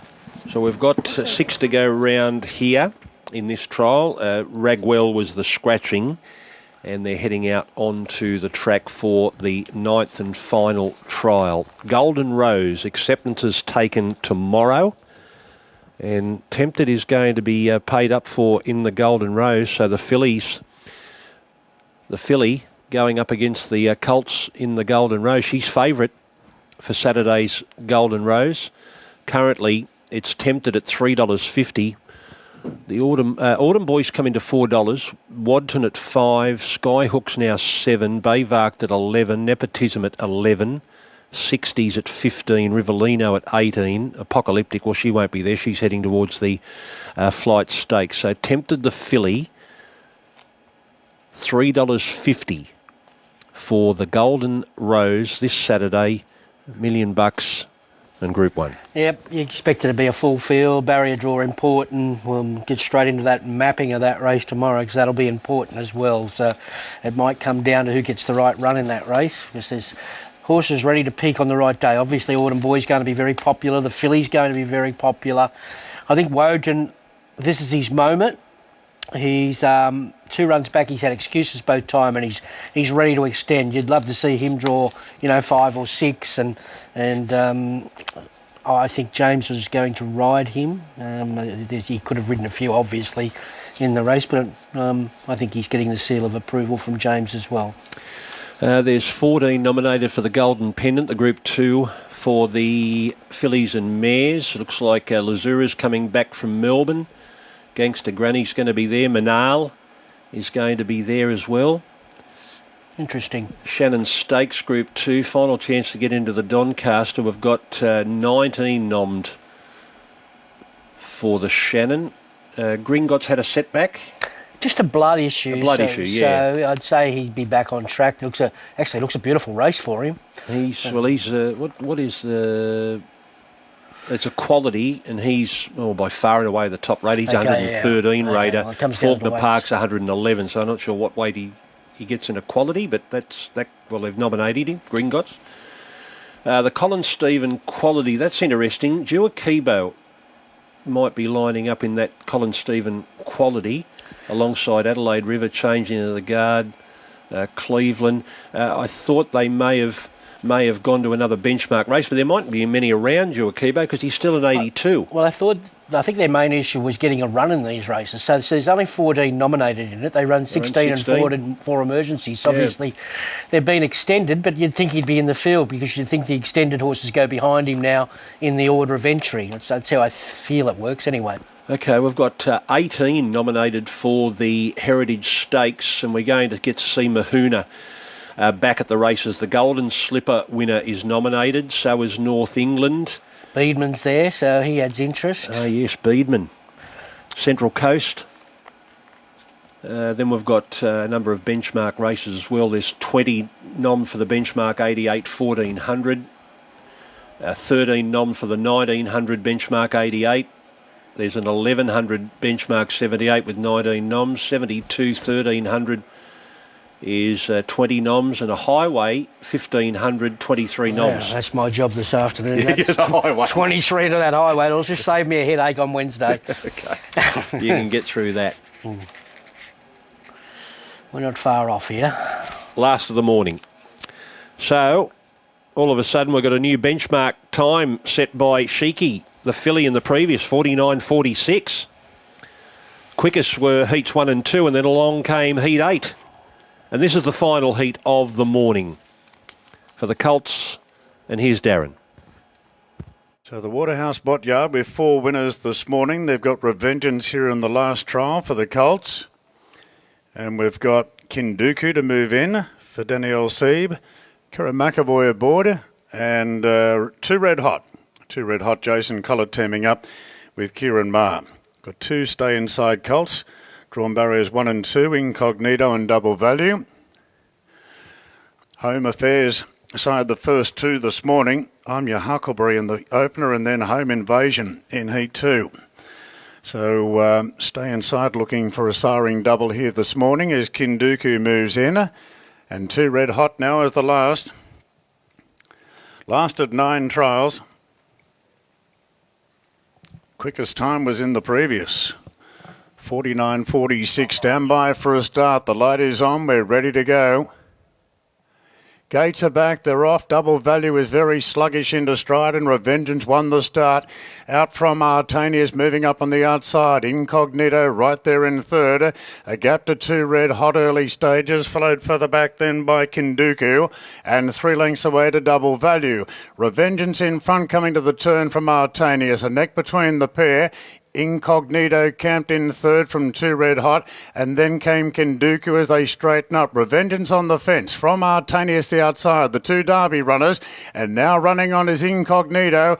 It's had a good trail here, Incognito, and just cruised up on the outside. Now it's being ridden along from Artanius. Revengeance back on the inside, just wants to drift in a little bit. Incognito with the head in front, coming back Revengeance.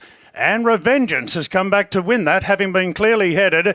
Now, I'm not sure about second. Artanius and Incognito wanted to drift about in the straight. They put a gap on the rest, Kinduku from 2 Red Hot and Double Value. Well, there's a keen tussle down to the line. Revengeance was under siege from the other Derby runner, Artanius, and then Incognito very waited a while until he pushed the button, and when he did, it just wanted to drift in and proved to be a difficult ride. And this has allowed Revengeance to fight back on the inside and provide the Waterhouse Bot stable with 5 winners for the morning. Colt by Hellbent out of Havasu and Adam Hieronymus aboard.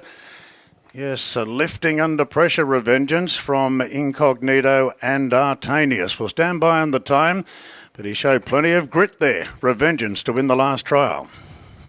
Yes, has fought back to win here, Revengeance. It looked like Incognito was just going to sweep past them. He's run third. Revengeance, Adam Hieronymus, Gay Waterhouse and Adrian Bott. That is 1, 2, 3, 4, 5, 6 for the morning. For the training pair, beating Artanius, same colours for Björn Baker this time, Dylan Gibbons and Incognito, Friedman, Michael, Berry, Tommy. Yeah, cruised up, Incognito, maybe just got tired there late. He's a big, heavy horse, and they come together there. But geez, they're tough horses, these Waterhouse Bot horses. They're trained up to run well in the trials. They hold that form, and she'll be getting a kick out of that Gay, I can tell you that much. She's had a ripping day, and she's back in town. So another trial win for Gay and Adrian. They won with I'm Your Huckleberry, Eviction Notice, Knightsbridge, and now Revengeance in the Colts trials. And they took out 2 of the Fillies trials, Home Invasion and Shiku. Okay, Lauren Wadsworth is going to come over and have a chat to Shani from Derby Racing. Lauren, you've had a great morning out. These 2 colts, we're still trying to work out if they quinell it or not, but firstly we'll touch on Revengeance, $100,000 purchase, lovely colt. Yeah, he is. He's a little bit similar actually to a horse we had last time, Tremonti, a Hellbent with Gay and Adrian. He actually won the Maribyrnong Plate and really lifted off the canvas, a bit similar to what we saw when he was headed. We also really like Artanius, Trapeze Artist colt. Hopefully he got the second then, but lovely to see that fighting attitude.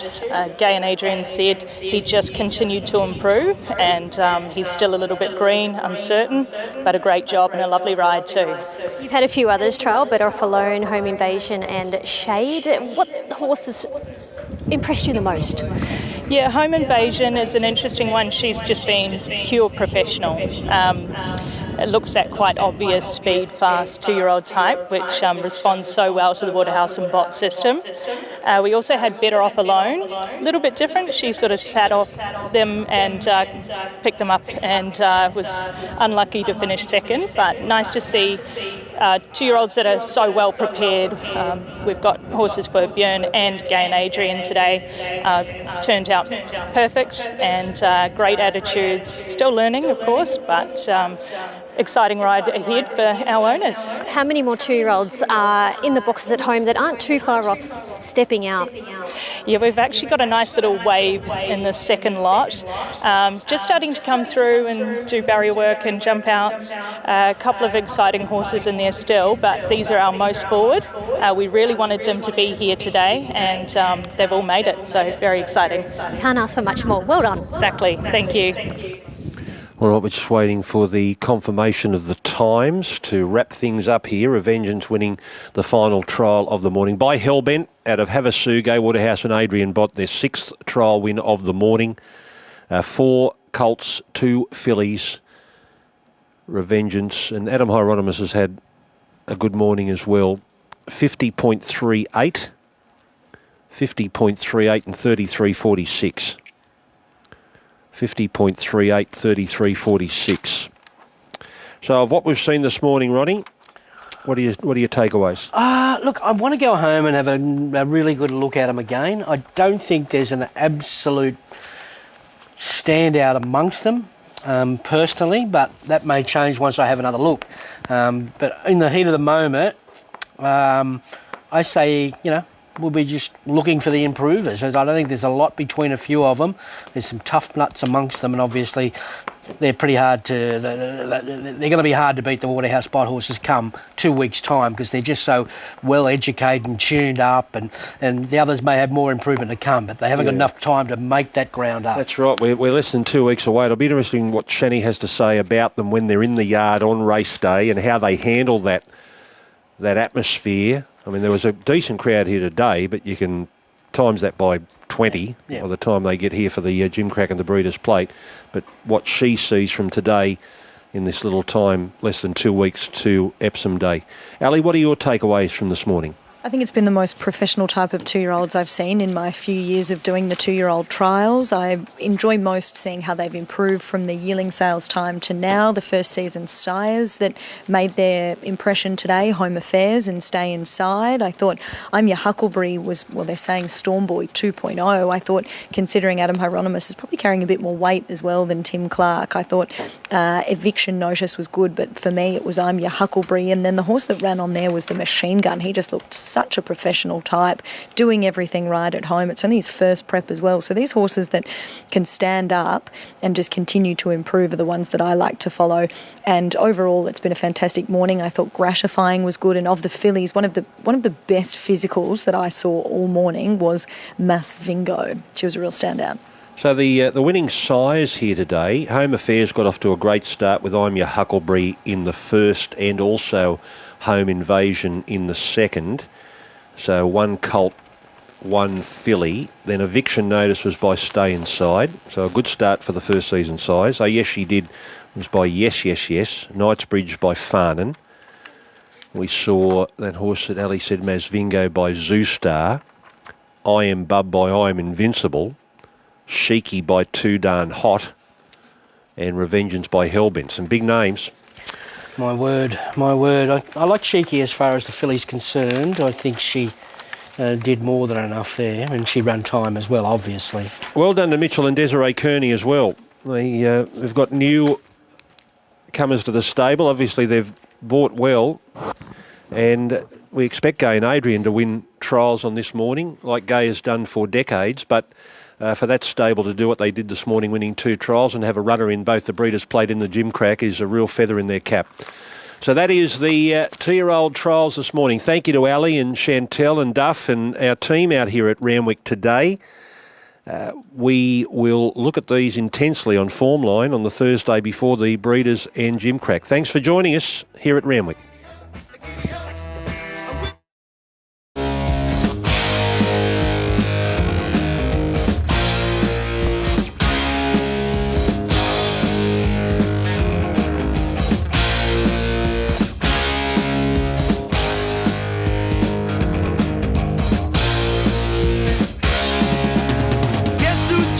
just back today.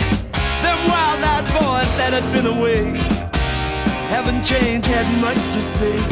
But man, I still think them cats are crazy. They were asking if you were around, how you was, where you could be found. I told them you were living downtown, driving all the old men crazy. The boys are back in town, boys are back in town.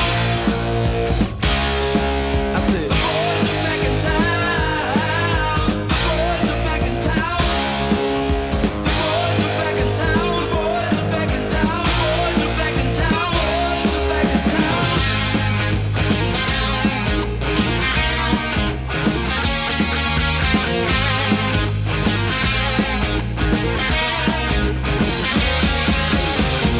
You know that chick that used to dance a lot? Every night she'd be on the floor shaking what she'd got. Man, when I tell you she was cool, she was red hot. I mean, she was steaming.